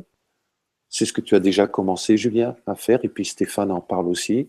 Puis certains opérateurs déjà proposent. Déjà, c'est moins coûteux pour les gens, parce qu'au lieu de payer 50 € une séance, si on est à 10, tout ça, ils donnent ce qu'ils peuvent selon leur chômage, leurs difficultés financières et tout. Et moi, j'ai reçu la mienne, donc ma première collective. Tu étais dedans d'ailleurs, Julien, Oui. dimanche matin, donc hier matin, et j'avoue que j'ai ressenti beaucoup plus fort.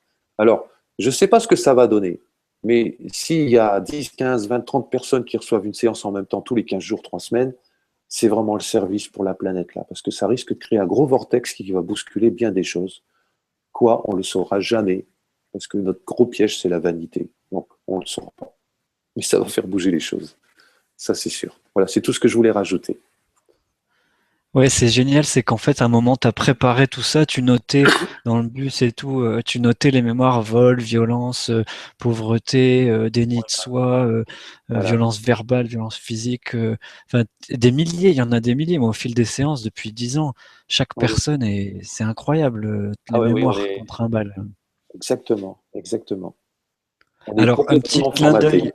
Oui, un petit vas-y. clin d'œil de légèreté, Joël. Il y a Yves Nando tout à l'heure qui voit un clavier derrière toi et il aurait bien aimé que tu nous joues un petit morceau au clavier. Oh, c'est bien Des petites gentil, anecdotes. mais je crois pas, hein, parce que déjà on n'aura pas le temps. Puis en plus, tu sais, j'ai les mains qui sont froides et puis voilà. Puis j'ai besoin de travailler hein, pour bien jouer du piano. À 20 ans, c'était plus facile. Hein, j'en faisais 8 heures par jour, mais c'est plus le cas maintenant. Donc voilà. Oui. Merci en tout cas de Alors, cette intention. ouais. Si tu veux, Joël, on va prendre la question de l'UNITA Oui. qui nous dit rebonsoir. On parle de grands nettoyages nécessaires afin de pouvoir retrouver l'essence même. Y a-t-il des choses spéciales à faire quotidiennement pour ça, retrouver son essence même? Comment se débarrasser de nos schémas qui se mettent sur notre chemin, se laisser guider par notre âme? Ben, ça revient un peu à tout ce qu'on vient de dire en gros, hein. Mm. C'est-à-dire, par exemple, euh, admettons que le matin, je prends le bus pour aller travailler, ou alors j'arrive au bureau et puis il y a le comportement d'une personne qui me gêne, qui me met soit en colère ou qui me rend triste, ou voilà.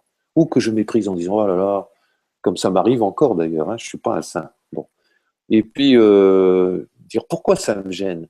Alors, on met ça dans un petit tiroir, et puis le soir, on note, bah, il a fait ça, ou il a dit ça, ça m'a gêné, ça m'a fait mal. Et le soir, ou le matin, ou un autre jour, pas trop longtemps après quand même, on essaye de ressentir ce qui s'est passé en nous au moment où on a été gêné. Et on laisse venir les choses. Ça peut être des souvenirs de l'enfance, ça peut être des souvenirs qui viennent comme ça, des images, ça peut être des sentiments qui viennent. Et là, tout d'un coup, on dit, ah ben oui, mais mon père ou mon frère, quand il faisait ça, j'étais déjà gêné, hein. J'étais déjà mal avec ce comportement-là. Donc, ça veut dire que j'ai ça en moi, même si je ne l'exprime pas. Et à partir de là, déjà, le premier pas est fait. Et c'est à force de faire ça que la vie devient une aventure. C'est-à-dire que quelqu'un qui va au boulot tous les jours avec les mêmes collègues, le même bus avec le même chauffeur, les mêmes personnes et tout, chaque jour c'est différent parce qu'il voit au-delà de l'apparence, il sent les choses, il développe son ressenti déjà, donc il fera moins d'erreurs, il sera plus rapide à prendre les décisions et peu à peu il va commencer à aimer, aimer, aimer tout ce qui avant est détesté. Voilà. Il y a Léla Chelabi dans ses livres qui disait dis-moi ce que tu n'aimes pas et je te montrerai de nouveaux horizons. Voilà. Autrement Alors dit, quoi, tout ce montre-moi ce qu'on que n'aime t'aimes et pas, je te montre tes limites. Ouais. ouais, c'est ça. Voilà. Et si on dit j'aime ça, ça, ça prouve qu'on n'a pas encore le cœur bien ouvert. Mais Ça si rejoint ce que tu disais sur l'amour tout à l'heure, le vrai amour amoureux de construire une relation, c'est d'apprendre à aimer ses propres démons intérieurs ou ceux de c'est l'autre. ça. Et Et, c'est là c'est l'alchimie. pas, c'est pas un travail facile, hein, parce qu'on a toujours notre petit ego, notre petit orgueil, plus nos amis là, qui sont pas d'accord qu'on se débranche du programme de la matrice, qui luttent. Hein. Ils luttent pour qu'on s'en aille pas, parce qu'eux, ils perdent du pouvoir à chaque fois. Voilà. Donc, mais la question est belle, mais ça revient à ça. Et on peut dire que l'eau diamant, par exemple, a servi à ça pour beaucoup de gens au début. Les gens mettaient l'intention de comprendre pourquoi ils vivaient ça. Je peux donner une petite histoire rapide, vite fait. J'ai connu une dame, une Portugaise, qui vivait seule avec un enfant de 7 8 ans et qui vivait dans un petit appartement à Bruxelles, vraiment pas très, très agréable, en plus dans un quartier bruyant. Mais seulement, elle était femme de ménage, elle n'avait pas les moyens de se payer un appartement plus grand avec un loyer plus cher. Et quand l'eau diamant est sorti, j'étais lui en donner et je dis, ben voilà, tu peux travailler comme ça. Alors elle a dit, ok. Je dis, est-ce que je dois mettre l'intention de trouver un plus bel appartement, pas trop loin d'une école, plus grand et pas trop cher? Je dis, non, je dis, tu dois mettre l'intention de déménager et laisse faire la vie. Mais entre-temps, entre le moment où tu mets l'intention à haute voix dans ton verre d'eau et que tu le bois, pas besoin de répéter ça 15 fois par jour, une fois de temps en temps, il faudra observer toutes les réactions des gens vis-à-vis de toi et tes propres réactions. Et si tu les acceptes et que tu les accueilles, dans 3 4 mois, tu es déménagé. Et un jour, elle me téléphone, elle me dit, tu sais, Joël, j'étais au supermarché et je faisais la queue à la caisse avec mon caddie. Et devant moi, il y avait 2 clientes qui parlaient entre elles. Et comme par hasard, quand on doit comprendre quelque chose, les gens parlent plus fort. Et on entend ce qu'ils disent, parce que ça nous concerne. Et, et une femme disait à sa compagne ou sa voisine, elle disait ah ben moi, j'ai tellement déménagé quand j'étais enfant, mes parents, ils déménageaient de ville en ville, tout ça. J'ai jamais pu avoir des copines, des amis dans les écoles, tout ça. De ce fait-là que maintenant, moi, je n'aime pas déménager. Je, je veux rester tout le temps au même endroit. Et ça lui a fait tilt à cette femme qui prenait le diamant. Alors, j'ai dit, t'as compris? J'ai dit, maintenant, qu'est-ce que tu vas mettre comme intention dans l'eau? Et ben, tu dis, voilà, je vais mettre l'intention de transformer ma peur de l'inconnu, la peur de l'insécurité, d'aller vivre ailleurs. Et pourtant, c'était une étrangère qui avait quitté le Portugal pour venir en Belgique. Donc, elle n'exprimait pas cette peur. C'était pas conscient. C'était une peur à l'intérieur d'elle-même. Donc, le fait qu'elle ait mis une intention comme ça, 15 jours plus tard, une assistante sociale vient chez elle et elle lui dit, oui, en effet, ben, vous allez être prioritaire, on va vous trouver un logement. Et elle a trouvé un logement à Boisfort, qui est une banlieue assez riche de Bruxelles. C'est carrément un petit village dans la ville, avec une forêt, il y a le tram qui passe tout près, une petite maison pas trop chère, avec un petit jardin. Et elle a trouvé ça quasiment au même prix que son appart. Vous voyez? Mais elle a fait le travail. Si elle avait simplement dit j'ai l'intention de déménager quelque chose de grand, bleu, jaune, pas cher, 45, 60 mètres carrés, elle n'aurait jamais eu de résultat. Mais là, elle a regardé ça en elle. Et c'est ça qui a fait le travail. C'est ça la vraie guidance, c'est ça le grand nettoyage dont parle cette dame. C'est ça le L'unita, ouais. nettoyage. C'est se déprogrammer du formatage qu'on nous a inculqué depuis tellement longtemps, que nos parents ont répété comme des robots ce formatage en disant tu dois te marier, avoir des enfants, puis travailler à l'école.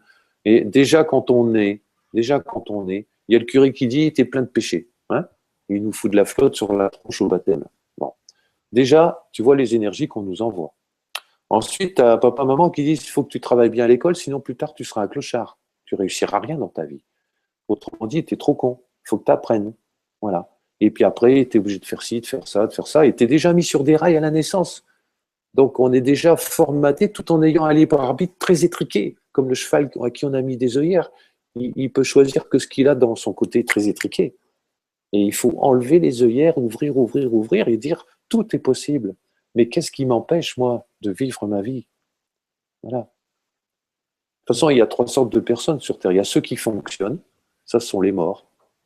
Hein, les mecs qui votent et qui vont jouer au tiercé, tout ça, et puis qui ne se posent pas de questions, même si c'est des braves gens. Moi, j'en connais et je les aime. Et puis, tu as ceux qui vont un peu plus loin, et puis d'un seul coup, ils sortent du système parce qu'ils n'en peuvent plus. Il y a beaucoup de jeunes maintenant qui sortent du système et qui tombent dans d'autres pièges, malheureusement. Alors, ceux-là, ils survivent. Puis après, il y a ceux qui vivent vraiment. Alors, ça va en rétrécissant, quoi. Forcément. C'est pas évident. C'est pour ça aussi qu'il faut qu'il y ait un grand crash économique.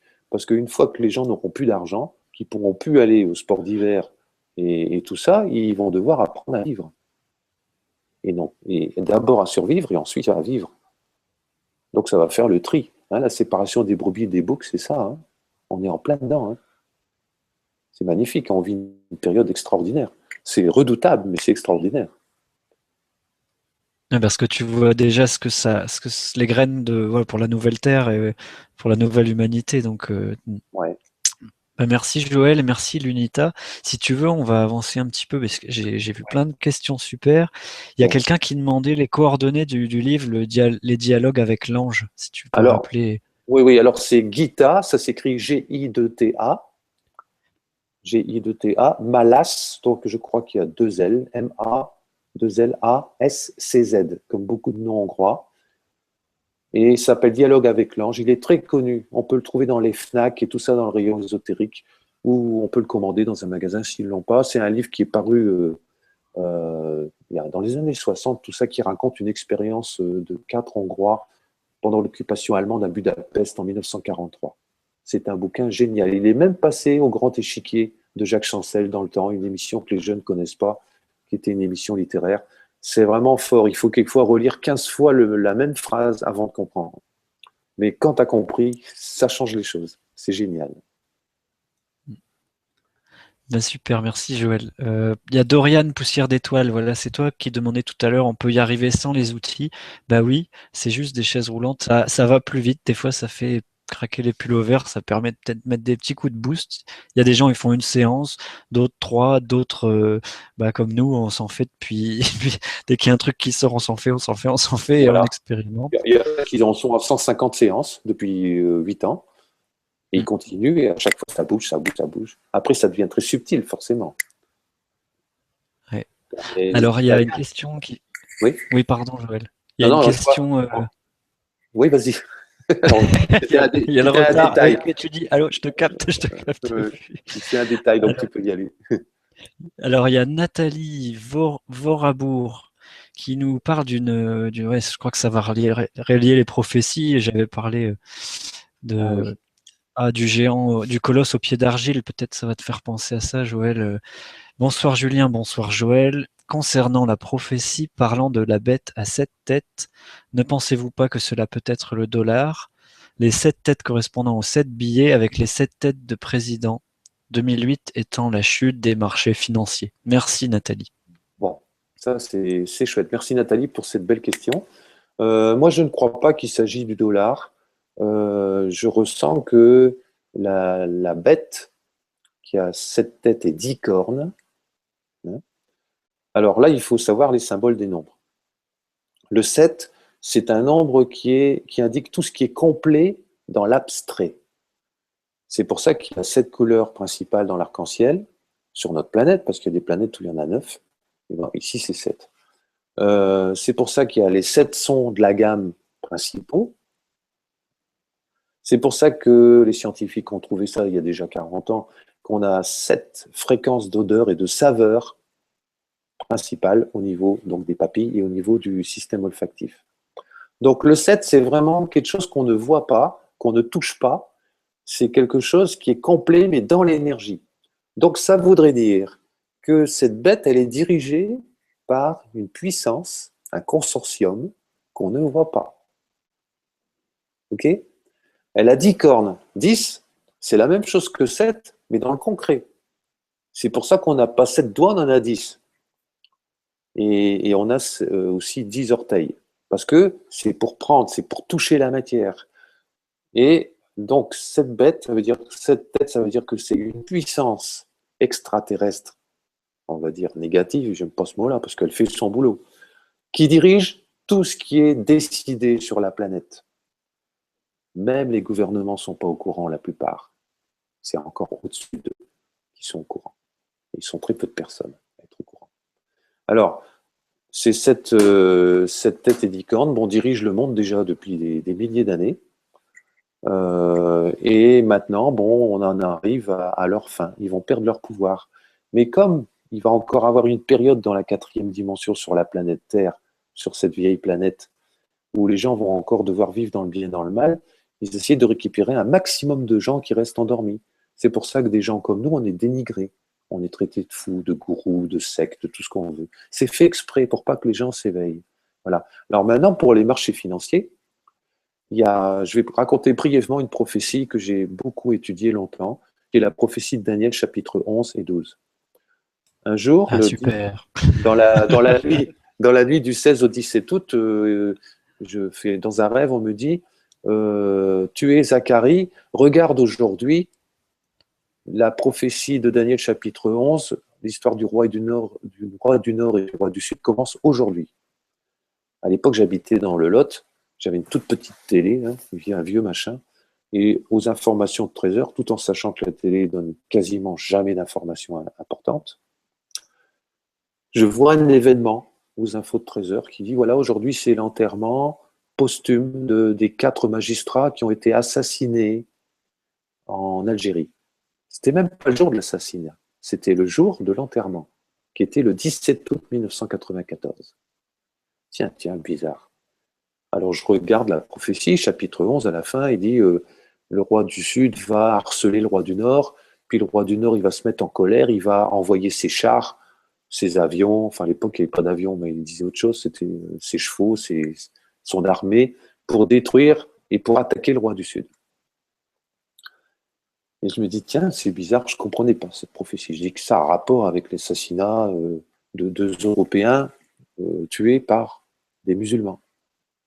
Parce qu'au départ, ça n'existait pas, ça. Il n'y avait aucun musulman qui assassinait des Blancs à l'époque. Bon. Et puis, je laisse couler, je dis, je ne comprends pas bien. 7 ans et 25 jours, 28 jours, je ne sais pas, un jour près, arrive le 11 septembre. Le 11 septembre aux États-Unis qui a changé la face du monde, franchement. Et là, on dit, c'est nouveau des musulmans, des Arabes terroristes. On a fait naître le terrorisme, il a été créé. Et donc, comme par hasard, ça arrive 7 ans après. 7 ans et puis 3 semaines, on va dire. Je dis, tiens, est-ce que les prophéties, elles fonctionneraient comme ça, tous les 7 ans, par cap? Alors après, j'ai calculé un peu. J'ai dit, tiens, le 11 septembre, si on rajoute 7 ans plus, on va dire 3 semaines, on arrive vers début octobre, 4-5 octobre 2008. Et ces jours-là, c'est le jour où a été déclaré officiellement le crash des subprimes aux États-Unis, qui allait amener la faillite progressive que nous sommes en train de vivre maintenant, surtout en Europe. Voilà. Puis après, je me suis dit, tiens, 2008, si je rajoute 7 ans, on va arriver en, mettons, fin octobre, début novembre 2015. Qu'est-ce qui va se passer en début novembre 2015? Ça, je ne peux pas vous le dire, on saura. Puis il restera encore peut-être un petit truc de 7 ans, un petit chouïa de 7 ans à galérer ici pour sortir du système complètement. Voilà. En gros, c'est ça. Ça, c'est ma vision des choses, mais je peux me tromper, parce qu'il suffit que demain, il y ait 3 milliards de personnes qui se transforment pour que tout soit raccourci. Voilà. Mais c'est pas parti pour ça. Voilà. Et peut-être tu veux nous dire un mot sur le colosse au pied d'argile, si ça oui. ça Donc te parle. en fait, c'est un rêve. Et c'est pour ça que moi, j'aime bien recevoir mes infos en rêve, même si maintenant, je m'en souviens bien qu'avant. Parce que les prophètes du temps passé, ils disaient Dieu m'a parlé, mais ça, c'était pour la frime. Parce que Dieu, il parle pas, lui. Il ne va pas s'amuser à faire des conjugaisons et du subjonctif. Hein. Bon. Et s'il parlait, je crois qu'un son de sa voix, on serait déjà mort. Bon.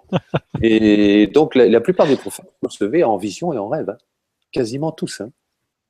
Il rencontrait jamais des anges et tout ça. Même l'histoire de l'ange Gabriel qui annonçait à Marie la naissance de Yeshua, là, de Jésus, en fait, c'est sa tante Élisabeth qui avait fait un rêve, comme quoi elle allait être enceinte. Elle est allée lui dire. Mais tu sais, comme tout le monde aime bien enjoliver, hein, c'est comme si moi je disais, ah, les encodeurs, c'est l'archange Michael qui me les a donnés. Voilà. C'est sûr que j'aurais fait 3 fois le chiffre d'affaires que j'ai fait. Hein. Voilà. C'est ça le piège. Le piège du New Age, c'est ça. C'est moi qui l'ai fait. Je suis responsable de ça.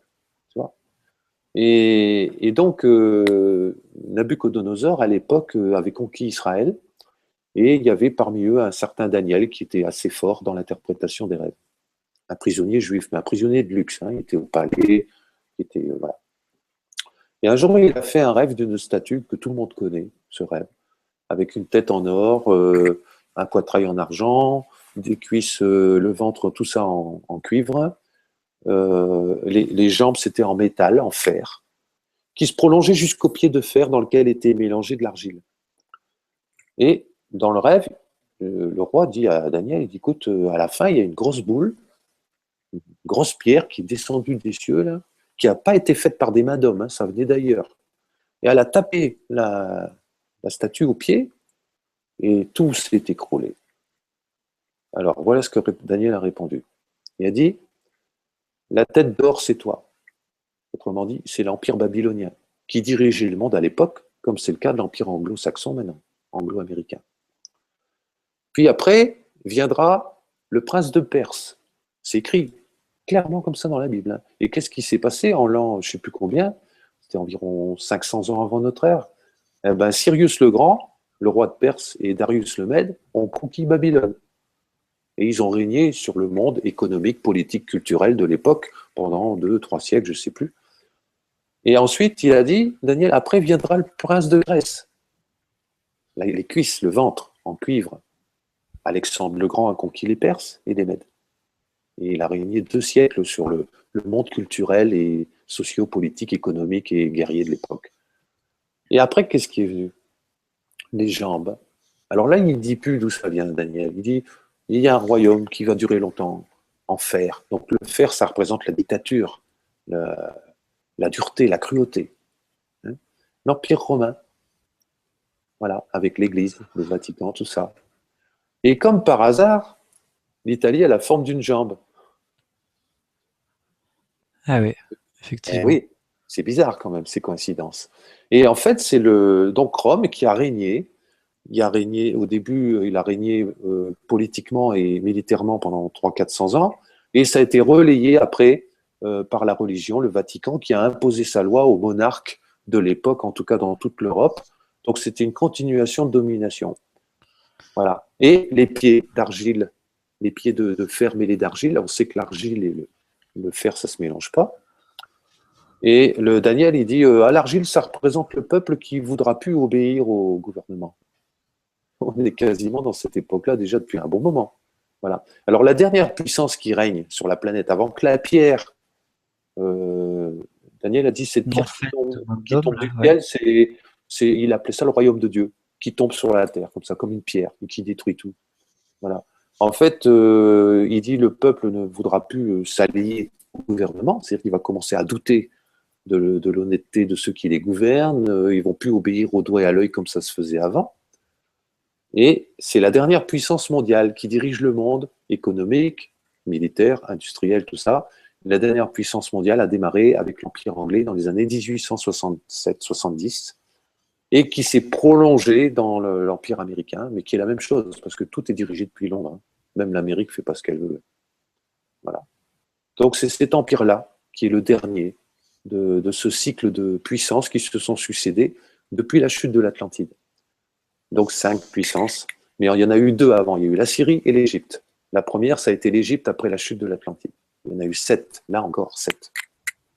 Donc les 7 têtes de la grosse bébête, là, de l'Apocalypse, c'est quelque part le résidu énergétique et le formatage mental, le tripatouillage de l'ADN, la dégradation de l'être humain qui reste encore dans l'énergie qui est là et qui est manipulée par des marionnettistes qui se disent supérieurs à nous grâce à leur technologie et qui manipulent tout le troupeau humain en nous inventant des histoires incroyables. Incroyables. Voilà, en gros. Ouais, quand tu me dis tout ça, Joël, je te remercie de parler de. Je sentais que c'était important de parler de ce géant, ce colosse au pied d'argile. Tout le monde dans l'inconscient collectif a entendu cette image. Oui, Et je pense au Rastafari, tu vois, qui parle aussi de Babylone, qui sont toujours contre Babylone et voilà, et dans la pureté du cœur et de l'amour. voilà. Donc, si tu veux, on peut continuer les questions, Joël, si tu es Ah, ben, toujours en ah, moi, forme. je suis partant, là, il n'y a pas de problème. On y Bon, va. et ben allons-y. Alors, euh, une question assez mystérieuse de Louise Lobibabé. Lobibabé. Oui. Alors, bonsoir Louise, bonsoir à tous. Plus je me connecte à qui je suis, plus j'ai conscience de l'ampleur de mon ignorance. Et malgré ma vision de ce que j'ai à faire, moins je sais par où commencer. Difficile de se sentir à la hauteur. Gratitude. Mais ça, c'est bien réel, Louise. Je te remercie de ce témoignage. Parce que moi, plus j'avance dans ce chemin de croissance, on va dire, moins je comprends. Moins je comprends. Même ma recherche, quelquefois, je suis un peu gêné parce que j'aimerais bien pouvoir parler un petit peu de comment ça fonctionne exactement, pour donner un petit peu de nourriture intellectuelle, éventuellement, ne serait-ce qu'à moi. Bon. Et on m'a donné un rêve comme réponse. Dans ce rêve, j'étais emmené dans une université. Sur le fronton de la porte, il était marqué Faculté de physique quantique de la 5e dimension. Je dis, tiens, ça existe ça. Bon, je rentre dans l'amphithéâtre où il y a tous les sièges en gradin. Je m'assois, c'était très beau, en bois et tout blanc, et j'attends. Et j'ai attendu des heures, et des heures, et des heures. Autrement dit, on m'a fait comprendre qu'il n'y avait pas de professeur, et il n'y avait pas d'élève non plus, parce que moi, je n'étais même pas un élève. J'étais quelqu'un qui transmettait quelque chose que je ne comprends pas ou peu. Je comprends très peu comment ça fonctionne. Et c'est vrai que plus on fouille à l'intérieur de soi, moins c'est accessible au mental, parce qu'on a été atrophié mentalement. Et on ne peut pas comprendre. Donc cette compréhension, elle va venir toute seule, sans chercher, au fur et à mesure qu'on se transmute nos mémoires, qu'on avance dans la supraconscience et qu'on prend contact avec notre moi supérieur, qui est cette supraconscience, qui est un peu le nous du futur, en fait. Voilà. C'est un peu notre objectif, c'est un peu notre futur moule, en fait. Donc, si on se branche déjà d'une manière intérieure sur ce qu'on pourrait être éventuellement le jour où on sera vraiment intelligent, lumineux et, et conscient, vraiment présent aussi, à ce moment-là, on peut avoir des choses qui nous viennent, des illuminations et tout ça, si notre véhicule n'est pas trop pollué par plein de choses. Voilà. Donc, merci pour ce témoignage, parce que c'est vrai qu'il faut être à la hauteur. Ou alors, il faut peut-être être dans la profondeur. C'est peut-être encore autre chose.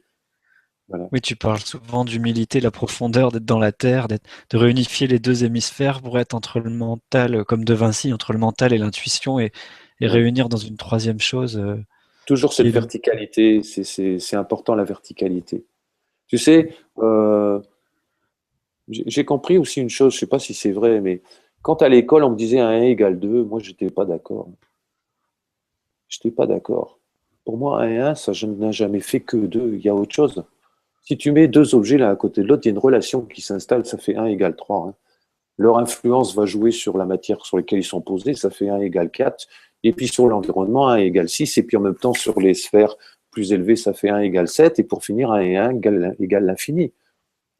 Voilà. Ça, pour moi, c'est des vrais calculs. Donc, c'est ça qu'on n'est pas assez intelligent pour comprendre ces choses-là. Et tant mieux, sinon on deviendrait trop vaniteux. C'est pas plus mal. Ben Voilà. écoute, c'est super comme transition parce que il y a une question sur le vacuum force justement entre l'unité et l'infini. Il y a Franck Atem, justement un petit coucou à Franck, qui parle Ah, beaucoup de bonjour, ces Franck. notions oui, de zéro, de un et d'infini, et qu'entre deux, ben, on n'a pas à se croire, le 9 n'a pas à se croire supérieur au 7 ou au 2. Alors, Exactement. il y a Yoni Chomoron, si tu veux, Joël. Yoni, Oui. bonsoir. Coucou Joël, peux-tu expliquer ce que pourra apporter le nouvel encodeur Vacuum Force? Merci à vous deux. Merci Yoni. Merci, Yoni. On se connaît très bien. Et je te remercie de participer. Le nouvel encodeur, il va pas apporter, il va nous aider à avoir une petite discipline de 15-20 minutes par jour par exemple au lit, allongé, il va nous permettre d'essayer de commencer à ressentir l'espace vide entre le noyau de l'atome et la brume de l'électron. Je vais raconter une expérience que je vais raconter en conférence quand on va partir bientôt faire une petite tournée. Quand, le 8 septembre 1993, j'étais encore jeune à l'époque, hein, mais j'étais en train de faire une petite méditation dans mon lit le soir, tout seul, avant de dormir. Puis d'un seul coup, j'ai senti comme une odeur de gaz dans mon nez et je suis sorti de mon corps. Et là, je me suis retrouvé un peu comme dans le film Contact avec Jodie Foster.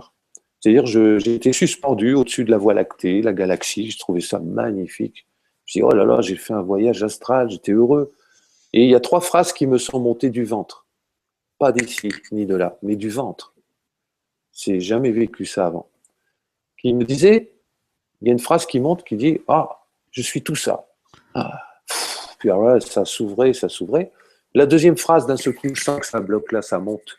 Puis ça sort, ma bouche dit, mais je ne suis rien. Ah. Et la troisième phrase, c'était, ça sortait pas, mais dans ma tête a fabriqué une phrase qui disait, même de dire je ne suis rien, c'est déjà trop. Ah. Et je vous avoue, en tout cas Yoni, que pendant 15 jours, heureusement, je vivais seul dans une maison isolée, parce que pendant 15 jours, j'étais comme un peu fou. Et là, j'ai pensé à la fameuse folie des soufis, les initiés soufis qui vivent quand ils passent dans des espaces dimensionnels comme ça. Et moi, j'ai cru vraiment que j'avais été dans le cosmos. Et bien, détrompe-toi. 4, 5 mois plus tard, je fais un rêve. On me dit, tu te souviens de l'expérience? Je dis, oui, je ne peux pas oublier ça. On me dit, mais tu n'as jamais été dans le cosmos, tu as voyagé dans les atomes de ton corps. Ah, et là, j'ai compris pourquoi on a dit, l'homme est fait à l'image de Dieu. Parce qu'on est son miroir, en fait. Et c'est lui qui évolue à travers nous, c'est pas nous. Hein. Faut pas rêver. Hein. Faut pas rêver. Donc, en fait, j'ai compris qu'il y a quelque chose dans ce vide et que nous sommes notre corps est toute une galaxie. Mais c'est quoi ce vide qui n'est pas vide, en fait? Un peu plus tard, donc dans les années, je sais plus, 2002, 2001, je ne sais plus, j'ai oublié, j'étais à Bruxelles, chez le monsieur qui m'a hébergé gracieusement. Il avait déjà 65 ans à l'époque. Et un jour, il rentre du bureau, bloqué du dos, il marchait presque à 4 pattes. Il se met dans le canapé, il s'allonge, pourtant c'est une armoire, hein, c'est un gars musclé, lourd, une bonne charpente, mais il était bloqué. Il dit, t'inquiète pas Joël, j'ai appelé l'ostéopathe, il va venir me débloquer. Ok. Donc il s'allonge, comme en chien de fusil sur le canapé. Moi, je m'assois par terre et je rentre dans ce vide-là, en considérant que mes galaxies, c'est des atomes et des électrons. Je rentre dedans. C'est la première fois que je le faisais. J'ai senti que mes atomes, que mon corps sortait et allait dans son corps. D'un seul coup, au fond de l'appartement, il était grand, il faisait 200 mètres carrés, le téléphone sonne. Lui, il se réveille d'un seul coup. Il court dans le bureau répondre au téléphone. Il revient, il dit, mais j'ai plus rien. Or, il a des lombaires grosses comme ça. Hein. C'était un costaud, le gars. L'ostéopathe est venu, il n'avait plus rien. Pourquoi? Parce que j'étais présent dans ce vide qui était aussi présent en lui. Et ça, c'est la puissance. Ah, j'ai fait, waouh, c'est ça l'amour, c'est ça l'information, c'est ça la présence. Je dis, alors le soir, dans mon lit, c'était un lundi, mois d'août. Je dis, ok, c'est facile quand tu es bien installé, confortable, dans un bon fauteuil. En plus, le gars, il était riche, on pouvait même du bon pinard et tout. Alors, je dis, bon, c'est facile ça. Mais en cas de danger, est-ce que je serais capable de rentrer dans cette zone-là? Ça n'a pas loupé. Il faut faire gaffe quand on demande des choses, hein, parce que ça nous arrive. Le mercredi, il y a une amie qui venait de la Drôme voir sa maman, et elle arrivait très tard à minuit à la gare du Midi, qui est un lieu mal fréquenté. Et comme c'est une jolie femme, elle avait peur de se faire enquiquiner par des loupards, quoi, en gros. Et elle me demande, elle me dit, Joël, tu pourrais pas venir me chercher parce que j'ai peur de rentrer toute seule au tram chez moi. Elle habitait pas loin de où j'étais. Et je dis, il n'y a pas de problème, je viens te chercher, c'est pas grave, et puis tout ira bien. Alors, le monsieur qui m'hébergeait me dit, bah, écoute, tu n'as pas besoin de prendre le tram, t'as qu'à prendre la Mercedes qui est dans le garage, là. Il avait une grosse Mercedes haut de gamme, là. Moi qui n'avais pas un rond, ça faisait bien, quoi, tu vois. Et puis, donc, je pars à la gare du Midi, c'était environ 25 minutes de trajet. Je vais la chercher, je la ramène chez elle, je reviens et je veux rentrer la voiture dans le garage. Et au moment où je ferme la porte, le garage qui était sur le trottoir d'en face de l'appartement qui était au rez-de-chaussée. Au moment où je ferme la porte, j'entends une voix derrière qui me dit donne-nous les clés du garage et de la Mercedes, un truc comme ça. Je ferme vite la porte, je mets tout dans ma poche, les clés, et je me relève et ce que je vois, deux mecs, des grosses armoires à glace comme ça, avec des crans d'arrêt dans les mains. Ah, je dis, merci pour l'expérience. Tout de suite, j'ai dit ça. Ah, c'est ça l'expérience. J'y vais. Je rentre, je les regarde, et je rentre dans cet espace-là. Eh ben, peut-être qu'on ne me croira pas, mais j'ai vu l'amour dans leurs yeux. Comme si je regardais un visage christique. Alors que c'était vraiment des chenapans, en fait. Et ça les a désarçonnés. Ça les a complètement désarçonnés. Ils ont rangé leurs couteaux, ils ont remonté la rue comme s'ils avaient été battus. La queue entre les jambes, les oreilles basses. Voilà. Et je me suis dit, oh, quelle force ça a, ça. Et tu vois, Yoni, je ne dis pas qu'on doit tous arriver à ça. Parce que même moi, je suis incapable de rester dans cet état-là plus de 3 minutes. Voilà. Tellement ça demande, tellement il y a toutes les mémoires encore, le mental, tout qui ne veut pas ça. Bon. Mais si on arrive, grâce à ce petit travail quotidien, parce que j'ai mis beaucoup de codes sur le vide là-dedans, beaucoup de codes, j'ai transformé plein de chiffres que j'avais avant dans la fleur de vie, un peu partout, j'ai mis des codes avec des logarithmes, des machins comme ça que je ne comprends même pas, et j'ai fait des trucs. Et si on arrive à ressentir ça, eh ben, le ressentir 3 secondes, ça te marque toute la vie, toute la vie. Et c'est à ça, parce que, tu vois, Yoni, il y a 2 sortes de gens qui font un chemin sur Terre. Et ça, Stan Genaël l'explique bien. Ils disent il y a ceux qui sont SDS et ceux qui sont SDA. Les SDS, c'est servir de soi, se servir pour soi, en fait. Il y en a beaucoup qui font un chemin pour se servir eux-mêmes, parce qu'ils sont mal dans leur vie, parce qu'ils veulent devenir spirituels, parce qu'ils ne se sentent pas bien, enfin des choses comme ça. Là, c'est encore centré, pas en soi, mais sur soi. Tu vois. Et puis, tu as les SDA, c'est le service envers autrui. Tu vois. Et dans le Vacuum Force, comme dans l'IPR collectif, c'est vraiment travailler pour la planète. Il ne faut pas oublier qu'on est un peuple sur Terre, un peuple qui va sortir de la matrice. Si on n'est pas prêt, si on ne met pas toutes les armes de notre côté, ça peut être difficile. Et comme le disait l'apôtre Paul, ça sera comme marcher à travers le feu pour ceux qui n'auront pas fait de travail. Donc il y en a très peu qui vont arriver au bout. C'est ça en fait. Voilà. Ça c'est le but. Même s'il n'y a que 100 personnes qui travaillent profondément sur eux, avec mes outils ou les outils des autres, hein, c'est pas le summum ce que j'ai là, eh bien, ça va générer une onde de choc sur des millions de personnes. Et parmi eux, il y a beaucoup de jeunes, des jeunes de 20 ans, 18 ans, qui sont paumés, qui ne savent pas quoi faire de leur vie, qui comprennent maintenant que la vie, c'est pas métro, boulot, dodo, retraite, pharmacien, cimetière, hôpital et tout ça. C'est pas ça le programme, normalement. C'est pas ça le vrai programme de vie. Et le Vacuum Force, c'est ça. Bien sûr, faudra-t-il encore que les gens prennent un petit quart d'heure, 20 minutes par jour pour faire ce petit travail dans le lit, le matin ou le soir, ou dans un canapé dans la journée, et d'essayer d'atteindre ce vide. Parce que c'est là qu'est la vraie puissance et la vraie identité.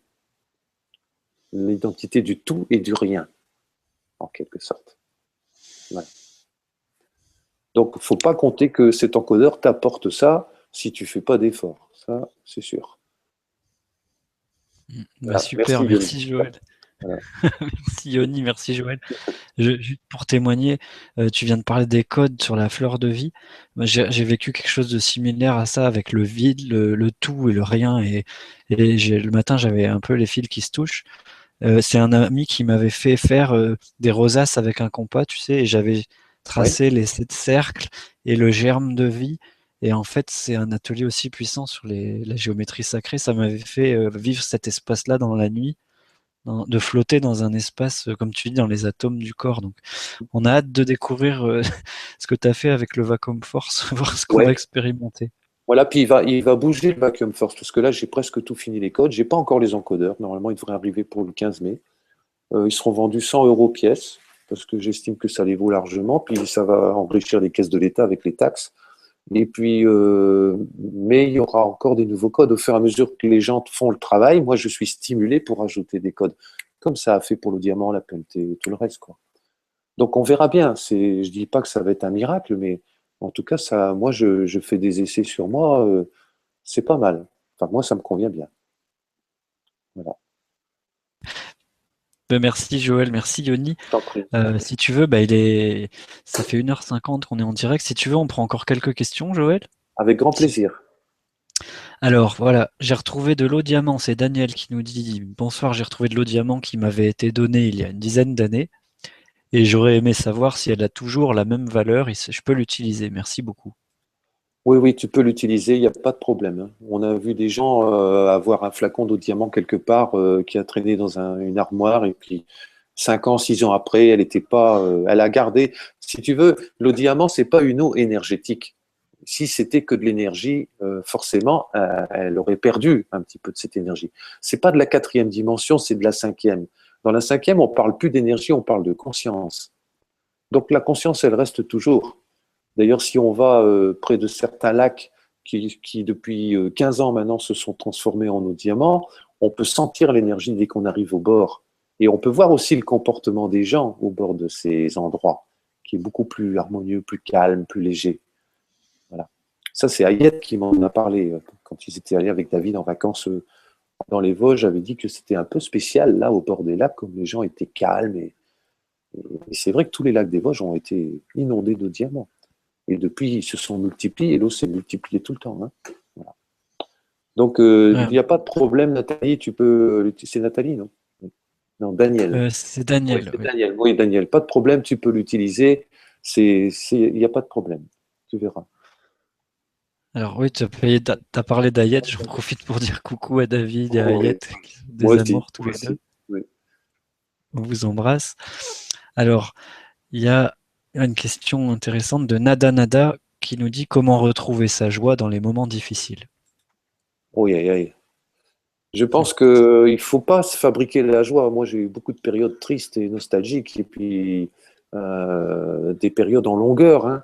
Imaginez que pendant 6 années, je vivais sans argent dans un appartement luxueux, ok, enfin luxueux, ça va, mais en vivant au jour le jour, sans allocation, sans banque, sans voiture, sans rien, même pas un vélo. Et ces 6 années de calcul avant de trouver le diamant, il y a des périodes où j'étais pas dans la joie. Ça, je le reconnais, et j'ai même quelquefois un peu râlé. J'ai quelquefois un peu râlé contre la vie, quoi. Voilà. Mais on peut pas se fabriquer une joie. Mais par contre, on peut essayer de rentrer dans cette tristesse, de la vivre complètement et de faire confiance. Faire confiance aussi que ce sont des états d'âme qui correspondent aussi à des transformations. Et c'est ces transformations, quelquefois, qui nous font transpirer toute cette difficulté, ces traumatismes qu'on a en nous, de ne pas se sentir bien dans ce monde. Moi, je sais que déjà, tout enfant, à l'école, j'étais un enfant déjà triste. À l'âge de 3 4 ans, j'étais dans la rue, je disais, mais c'est pas chez moi ici. Et j'ai toujours été triste et à ce niveau-là. Heureusement, j'ai eu la musique qui m'a permis de garder un certain équilibre à l'adolescence notamment, de ne pas sombrer dans la rébellion et tout ça. Mais donc là, mais j'ai pas de recette, hein. Franchement, j'ai pas de recette pour ça. Mais je pense qu'il faut aussi s'occuper un peu. Et il y a aussi sur le plan extérieur, peut-être Virginie, ma femme, elle répondrait mieux à cette question que moi. C'est pas ma compétence, mais disons que ce qui est bien, c'est quand on est triste, c'est de faire du bien aux autres. Voilà. Et ça nous redonne un peu de baume au cœur. Voilà. De rendre service, d'aller aider une vieille dame ou voilà, de rendre service tout simplement. Ça aide bien à retrouver une certaine joie. Ah, mais merci Joël, Voilà. merci à toi Nada, Nada. Alors une question de Sophie, tiens, bonsoir Sophie. Sophie Auville qui nous dit bonsoir les gars. Étant une très vieille âme et étant donné que je n'ai pas pu trouver l'humain parfait pour m'incarner, alors pourquoi je suis redescendu alors que je suis déjà une âme expérimentée. Qu'est-ce que je suis donc venu travailler? Merki.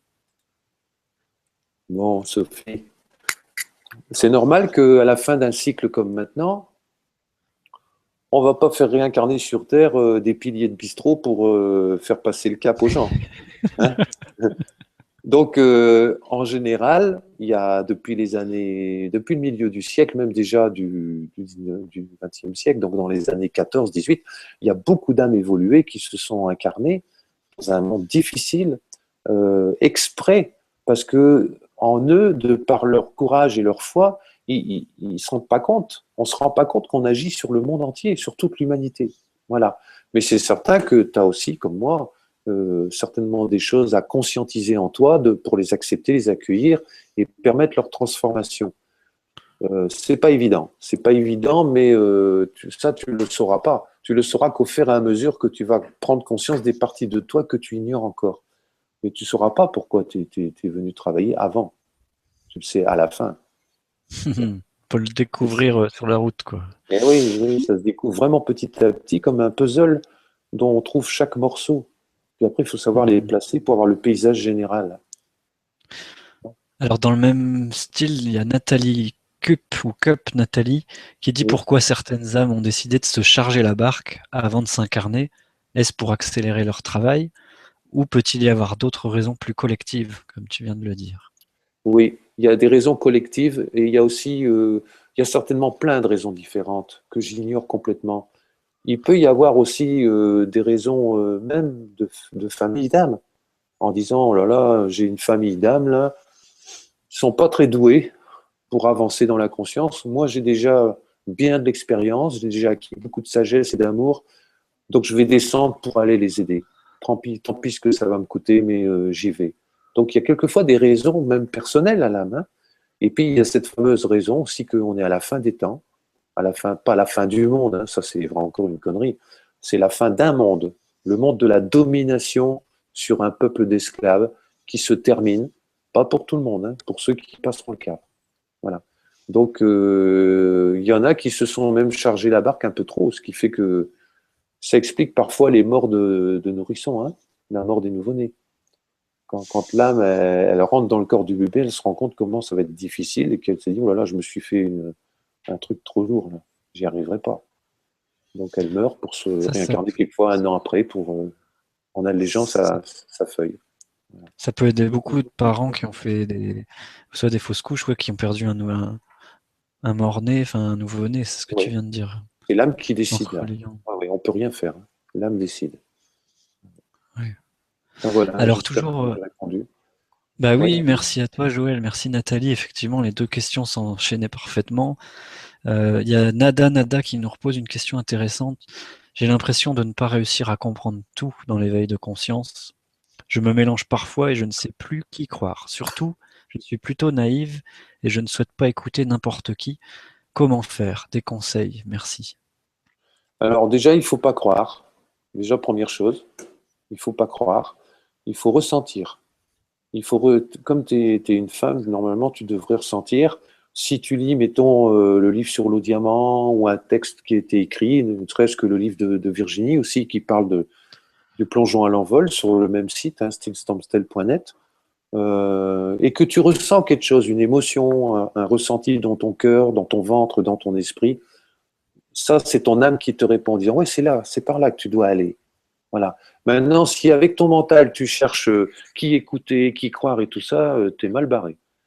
Là, tu vas partir dans les labyrinthes et ton mental, il va t'emmener en bateau et tu vas t'y perdre, hein. Tu vas tomber dans une jungle qui fera qu'un beau jour, tu vas tout rejeter en disant, c'est pas la peine. Non, ressens les choses. Ne rejette rien, mais n'accepte rien comme ça de but en blanc. Ressens les choses. Ressens les choses et ton âme, elle va te répondre, c'est sûr. Il n'y a pas de problème. Bien, merci Joël, merci Nada. Il y a Nathalie qui nous dit: Je vous adore. Bonsoir Julien, je vous adore. Bonsoir Joël, je vous découvre. Que pensez-vous de la prophétie des papes? Les Ah, la soupapes? fameuse prophétie des papes et des soupapes, oui. Bah, écoute, j'en pense pas grand-chose. C'est Nostradamus qui a... Non, c'est un autre qui a fait ça. Ouais, peut-être Je bien. sais pas, parce que j'ai pas trop étudié cette prophétie. Oui, il parle que on est dans les derniers papes, là, tout à fait dans les derniers. Je suis désolé, là, franchement, je suis un peu ignorant à ce niveau-là. Je me suis beaucoup intéressé aux prophéties de Daniel, qui me concernent vraiment, parce que je crois que j'ai vécu à cette époque-là, donc je me sens touché dès que je lis ces textes-là. Un peu l'Apocalypse et tout ça, mais c'est surtout l'époque de Daniel qui m'a vraiment transpercé quand j'ai commencé à étudier ça. Voilà. Et la prophétie des papes, ben oui, certainement qu'il y a il y a eu pas mal de prophètes. Hein. Il y a Nostradamus que tout le monde connaît. Il y a eu la Vanga aussi, la voyante médium bulgare qui est morte à 90 ans, je ne sais plus, dans les années 90, j'ai complètement oublié, qui parle, elle, du dernier président américain, elle parle du dernier pape, elle parle de tout ça. Et puis, il y a eu Saint Jean de Jérusalem au Moyen-Âge qui a parlé de tout ça. Mais franchement, j'ai pas eu le temps d'approfondir tout ça. Alors, je suis désolé il y a certainement quelque chose de vrai, en tout cas, là-dedans. Parce que c'est pas par hasard que ces jours-ci, en Utah, aux États-Unis, tout le monde connaît cet État où il y a les Mormons, il y a une grande réunion qui dure 5-6 jours où tous les représentants des grandes religions se rassemblent pour créer la prochaine religion mondiale. Voilà, la prochaine prison pour les humains est en train de se préparer. Voilà. Et là viendra, bien sûr, un extraterrestre génial qui fera des miracles, qui va même essayer de rétablir une espèce de charité sociale qui fait que tout le monde va tomber dans le panneau, même des gens comme nous. On va tomber dans le panneau. Ben oui, c'est le retour du Christ. Même sans la puce, là, je sais pas si tu as envie de parler de. Il y a certains films maintenant qui parlent de la puce sous-cutanée, ces trucs-là, Ben oui, qu'il n'y aura plus de monnaie, un gouvernement mondial et ouais, c'est le la but. paix Hein, c'est mondiale. Révélation chapitre 16, verset 13, je crois, où il dit que la marque de la bête sera mise soit sous la main ou au front, parce que c'est les zones qui sont bioélectriquement faibles, et pour que la puce fonctionne, il faut que ce soit dans ces zones-là, qui servira de porte-monnaie. Hein. Déjà, on nous apprend à payer avec le smartphone, c'est le début. C'est le début de ça. Et il y a déjà plein de gens qui sont pucés. Hein. Il y en a même qui sont fiers. Hein. Alors, on peut les suivre partout. Hein. S'ils montent d'un étage dans leur maison, tout le monde le sait. Hein. Tout le monde peut le savoir. Hein. Et ce qu'ils ne savent pas, les gens, c'est que dans ces puces, il y a un programme, euh, comment on appelait ça déjà? Psychotronique, c'est pas. Psychotronique. C'est ça. Merci Ouais. pour le nom, Julien. Oui, c'est l'ancien patron de Bell, l'informatique américaine, qui a inventé ça. Enfin, c'est un souvenir de l'Atlantide qui a dû ramener. Hmm. Et donc là, on peut introduire dans la tête des gens des comportements qu'ils n'auraient jamais fait avant. Voilà. Ça s'appelle le mind control. Mais il y a déjà plein de techniques là-dessus. Hein. La plupart des attentats suicides, c'est fait par des gens qui sont sous mind control. Et ça, je ne veux Tu pas sais trop que. parler de ça, parce que Ouais. on peut en Mais parler. Mais la puce, c'est une prophétie. Hein. Ça, c'est sûr. Hein. tu sais qu'il le montre même en. J'ai été voir Kingsman, un film genre James Bond avec des espions au Royaume-Uni. Et il y a le méchant, là, le Black, qui est une entreprise de GSM, de téléphone portable.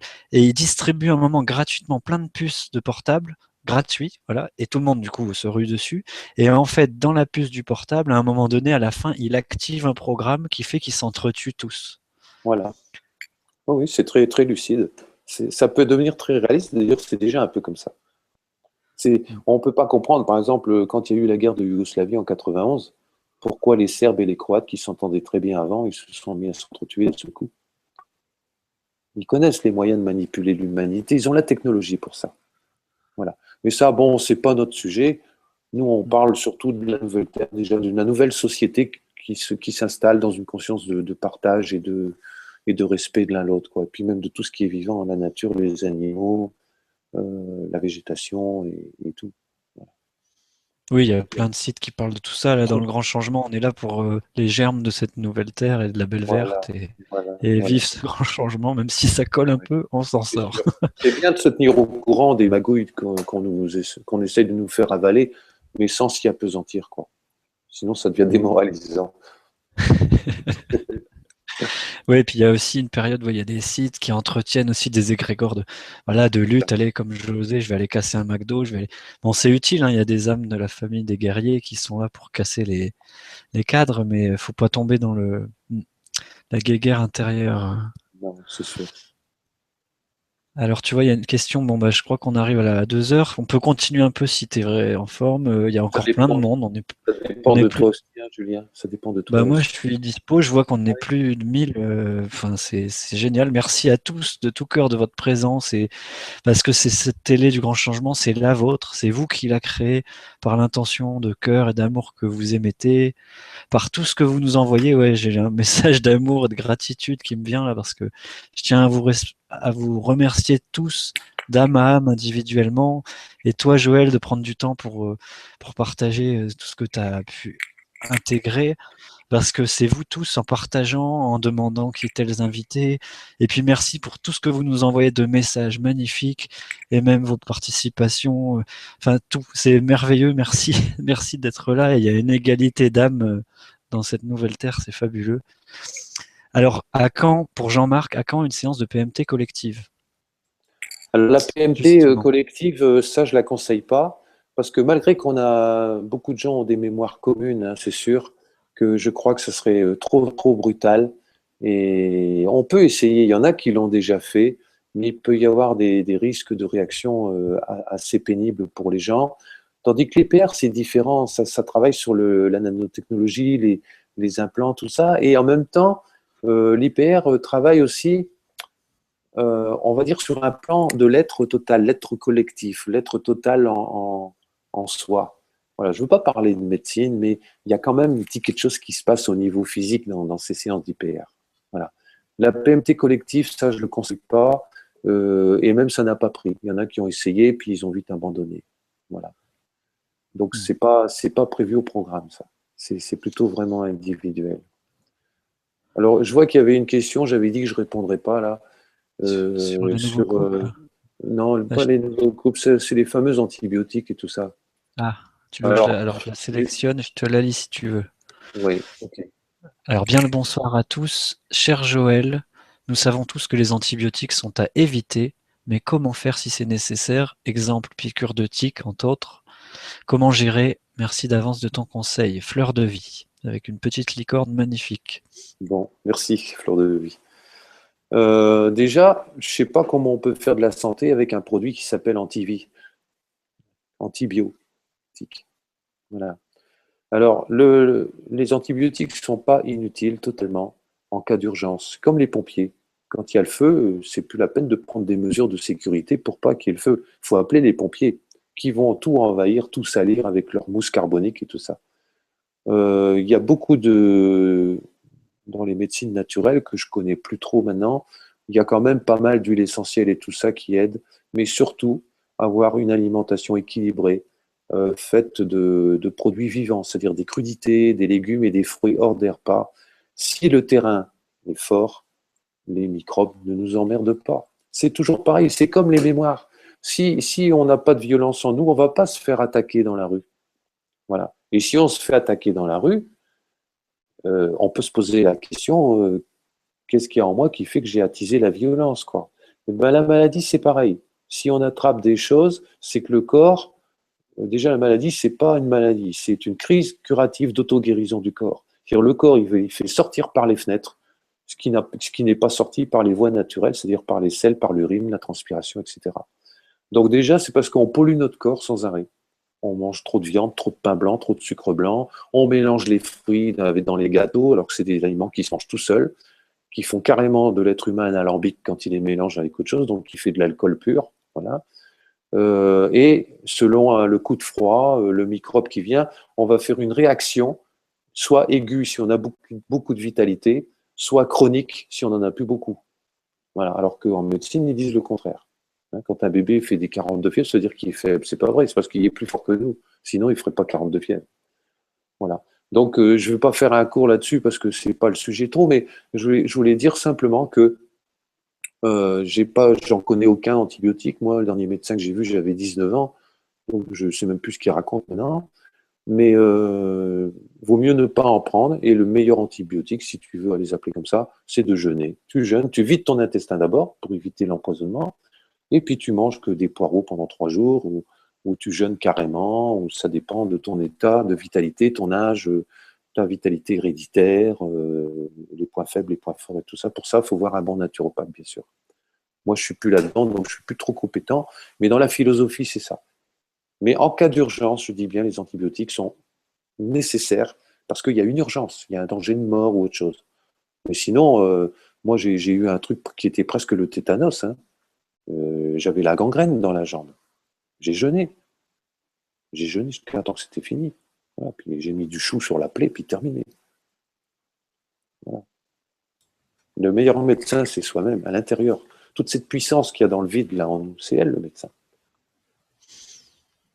Bah, merci Joël, et un petit clin d'œil Et à Gwénoline et voilà, Eric Gandon qui ont parlé du jeûne thérapeutique, ben justement. voilà.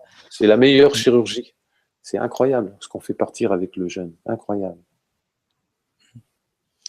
Alors une petite question peut-être pour terminer, Joël, parce qu'il est Oui, 10h10, donc oui, on en reprend une autre. Alors c'est David écoute, je pense que ça va te faire voilà des choses. Je la sélectionne. J'ai entendu dire qu'aujourd'hui c'était la fête du Vésac. Oui, c'est la pleine lune déjà, et j'avais jamais entendu parler de ça.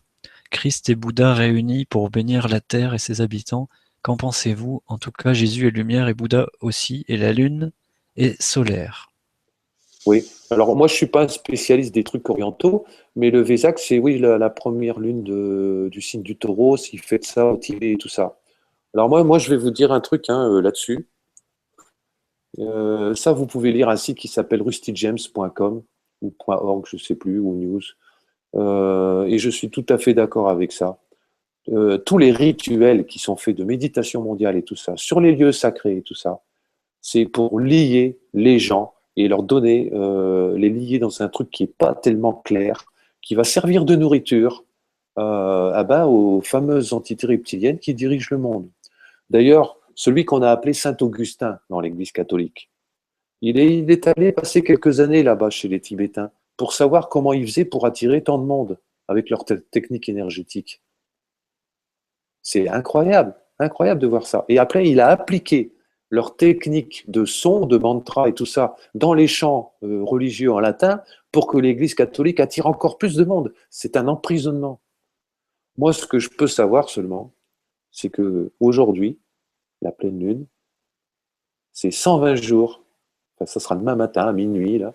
Ça fera 120 jours après les attentats du 7 janvier. Ça, par contre, je le sais. Pour moi, c'est vachement plus important que le Wesak. 12, ça signifie quoi? Organisation. Il y a quelque chose qui s'est organisé dans l'énergie pendant ces 120 jours dont l'échéance arrive demain matin. Par 10, donc concrétisé dans la matière. Ça, c'est important. Vous savez, les nombres, c'est Avec, fabuleux. On a 7 cervicales, 7 cervicales qui supportent l'abstrait. On a 12 dorsales qui organisent, 12 apôtres, 12 tribus, qui organisent les 12 mois de l'année, qui organisent dans le corps circulation, respiration, oxygénation, digestion, tout le bazar. Après, on a 10 lombaires, donc 5 soudés et 5 mobiles, 10 pour se sentir sur la terre, donc ce qui est concret, et on a 3 coxygènes soudés. Et si on fait 7 plus 12 plus 10 plus 3, on voit les 4 attributs de Dieu décrits par Ézéchiel et Jean, et en plus ça fait 32 le nombre dedans. Et si on les multiplie ensemble, on obtient 25 000, 2520, qui représente 7 fois 360, qui est la prophétie de Daniel du temps des nations qui s'est terminée en 1914. Quand Jésus, chapitre 21, il a dit, quand le temps fixé des nations dont a parlé le prophète Daniel sera terminé, là commencera le temps de la fin. Et ça s'est terminé en octobre 1914. C'est pour ça qu'il y a eu la guerre un peu avant. Cette guerre a montré la chute des entités démoniaques sur la planète parce qu'ils n'ont plus accès à certaines zones du ciel. C'est fort. waouh. Donc Alors, moi, le c'est Wesak, QFD. Ouais, le Vésac, bon. ouais, tout ce qui est spirituel, moi, j'ai jeté. Parce que je préfère me transformer que de donner encore mon pouvoir à je sais pas qui là-haut. Je sais pas qui. Voilà. Ouais, c'est toutes ces pétitions aussi, ces mouvements, ces rassemblements, c'est même les méditations, moi ça me parle pas non plus. C'est l'individu qui se transforme et ouais, Voilà. ces égrégores où on ne sait pas où Voilà. part l'énergie après. Tout à l'heure, on a parlé du bien et du mal, hein. C'est une balance.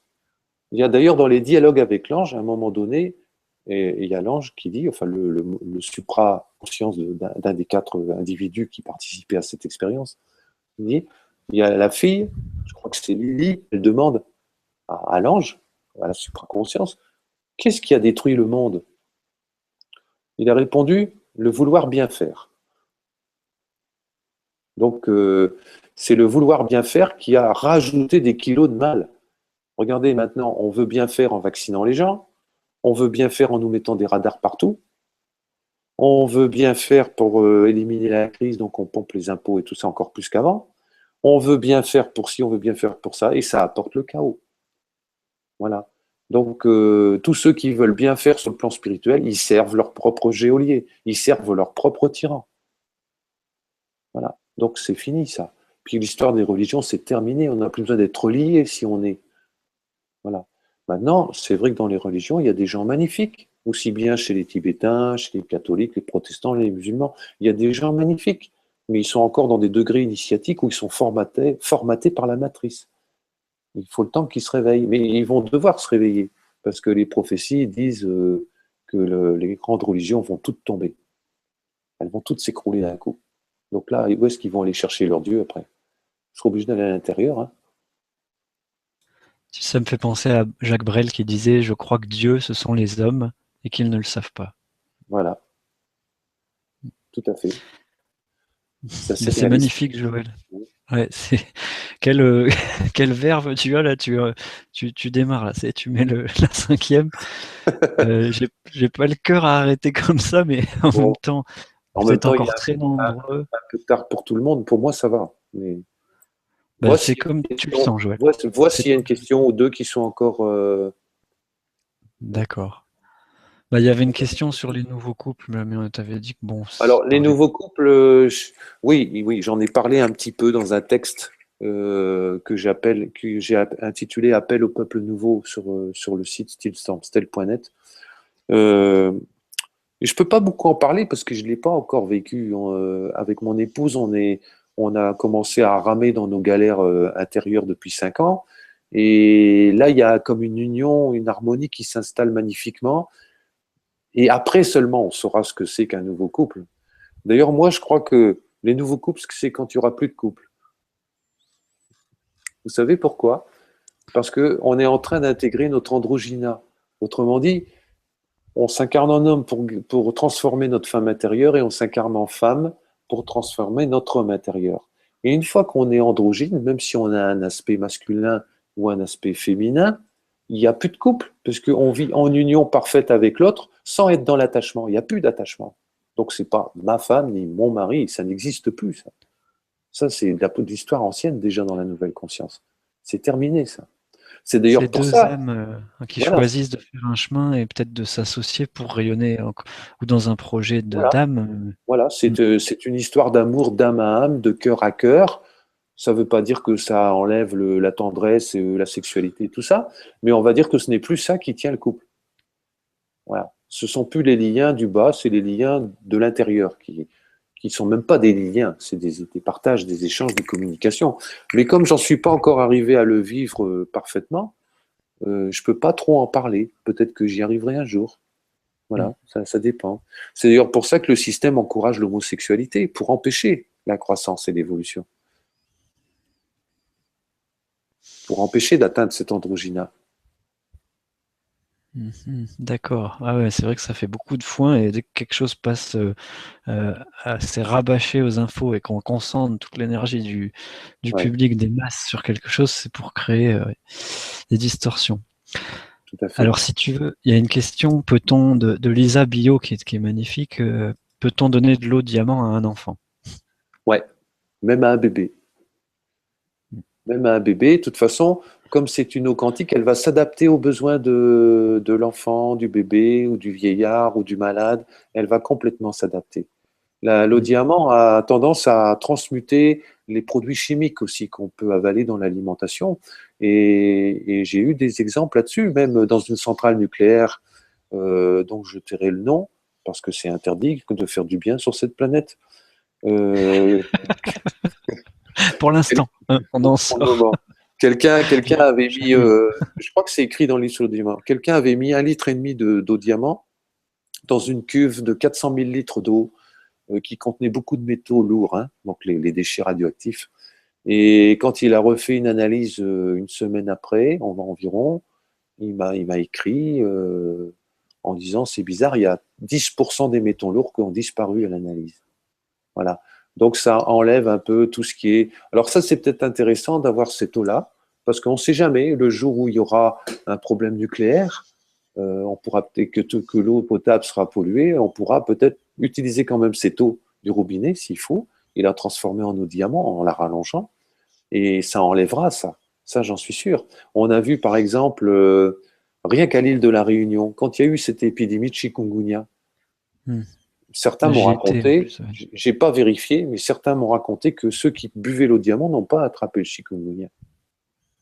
Et il y a eu aussi un village en Colombie, ils m'ont écrit, c'était en 2007, je crois, 2008, un tout petit village où il y avait des épidémies de gastro, d'entérite, de diarrhée, surtout chez les petits.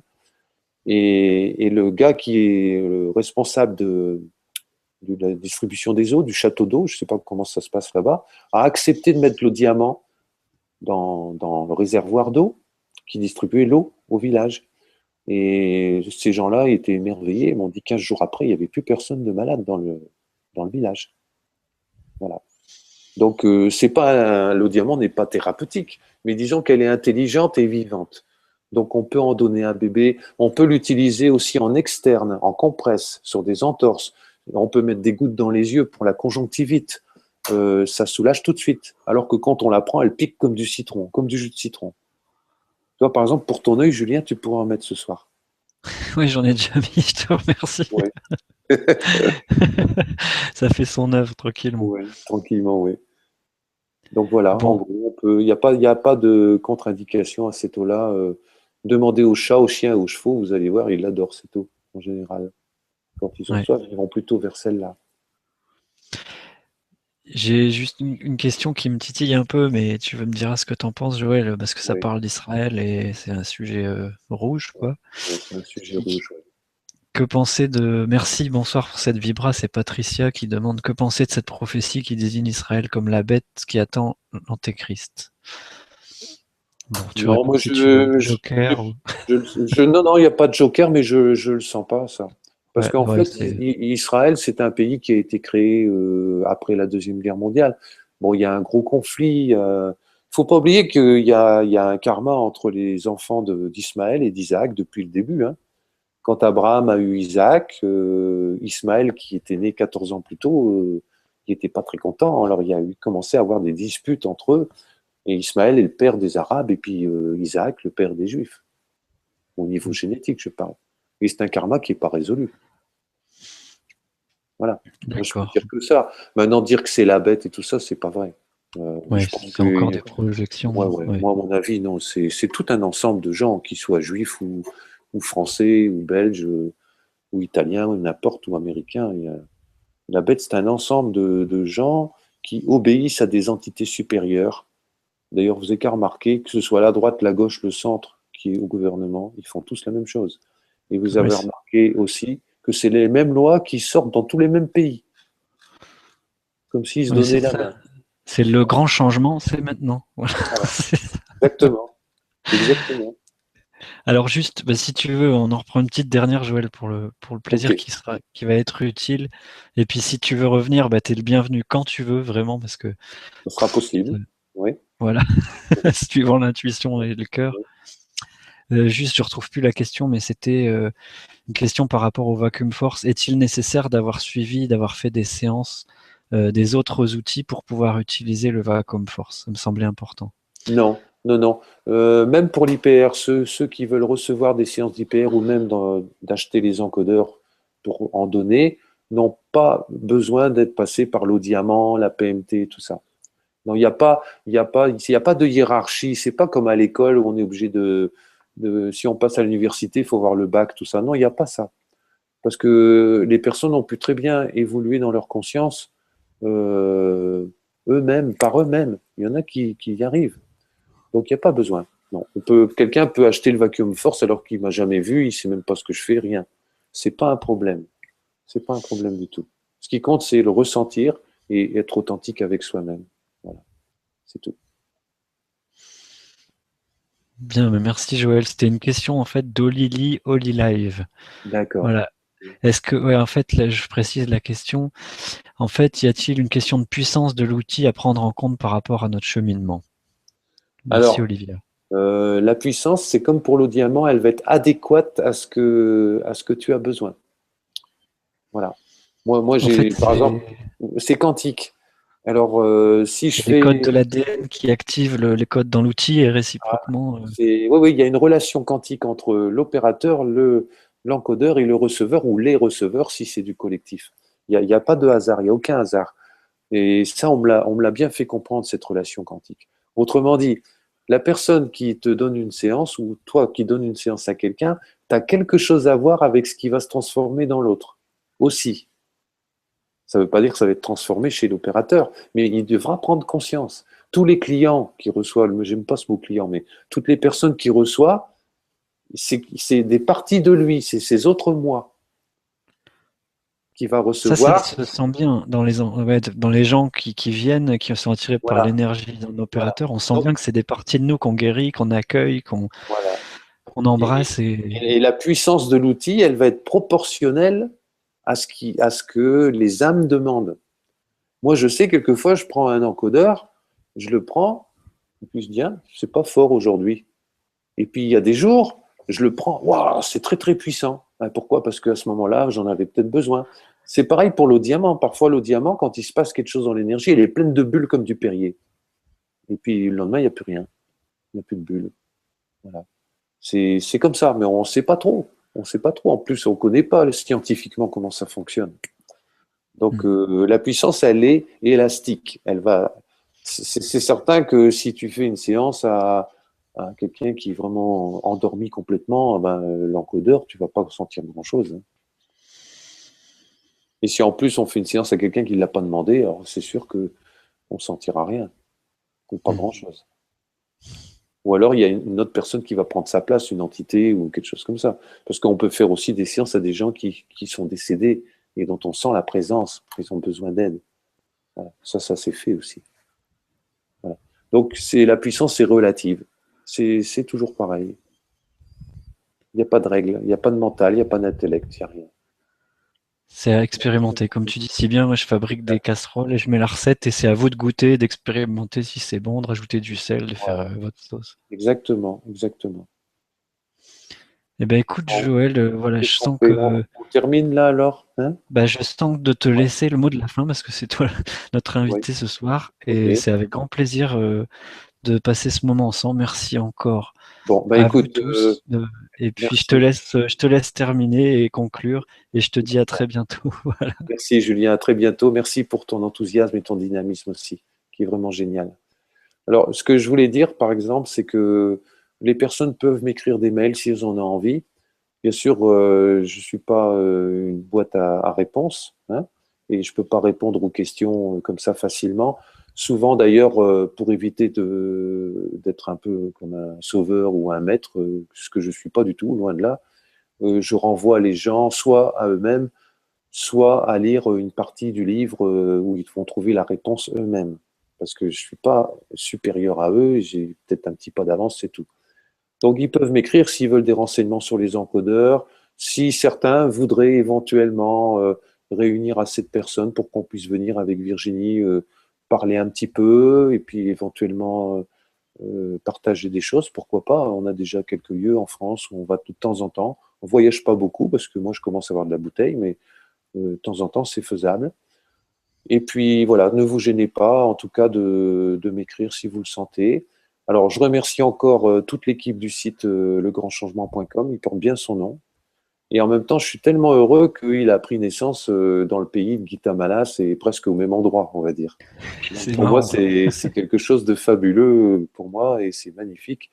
Je remercie Stéphane aussi pour son ouverture et son accueil. Et puis voilà, et puis merci à tout le monde, à tous ceux qui ont consacré leur soirée à me regarder, à m'écouter, alors que je suis sûr que la plupart, ils m'ont déjà entendu tous dire ça. Mais bon, ça fait du bien de se répéter, ne serait-ce que pour moi-même aussi. Voilà, je vous souhaite à tous une bonne nuit, des beaux rêves et puis un bon travail sur vous-même. Et surtout, essayez de ne pas vous en faire pour la situation. Il faut que ça passe par là. C'est important. bientôt, bonne nuit, gros bisous à tout le monde et tout mon cœur. Arrivederci, buonanotte à tous les Italiens et besos del corazón pour les Sud-Américains. Merci beaucoup, au revoir. Maintenant, il y a l'énergie du présent qui descend et qui vous souhaite une très bonne nuit également. Voilà, il y a une connexion qui s'est faite. Merci Joël, de tout cœur et à vous tous, et Sony Doro, comme tu dis. Merci, Au revoir. Sani Dolo, también.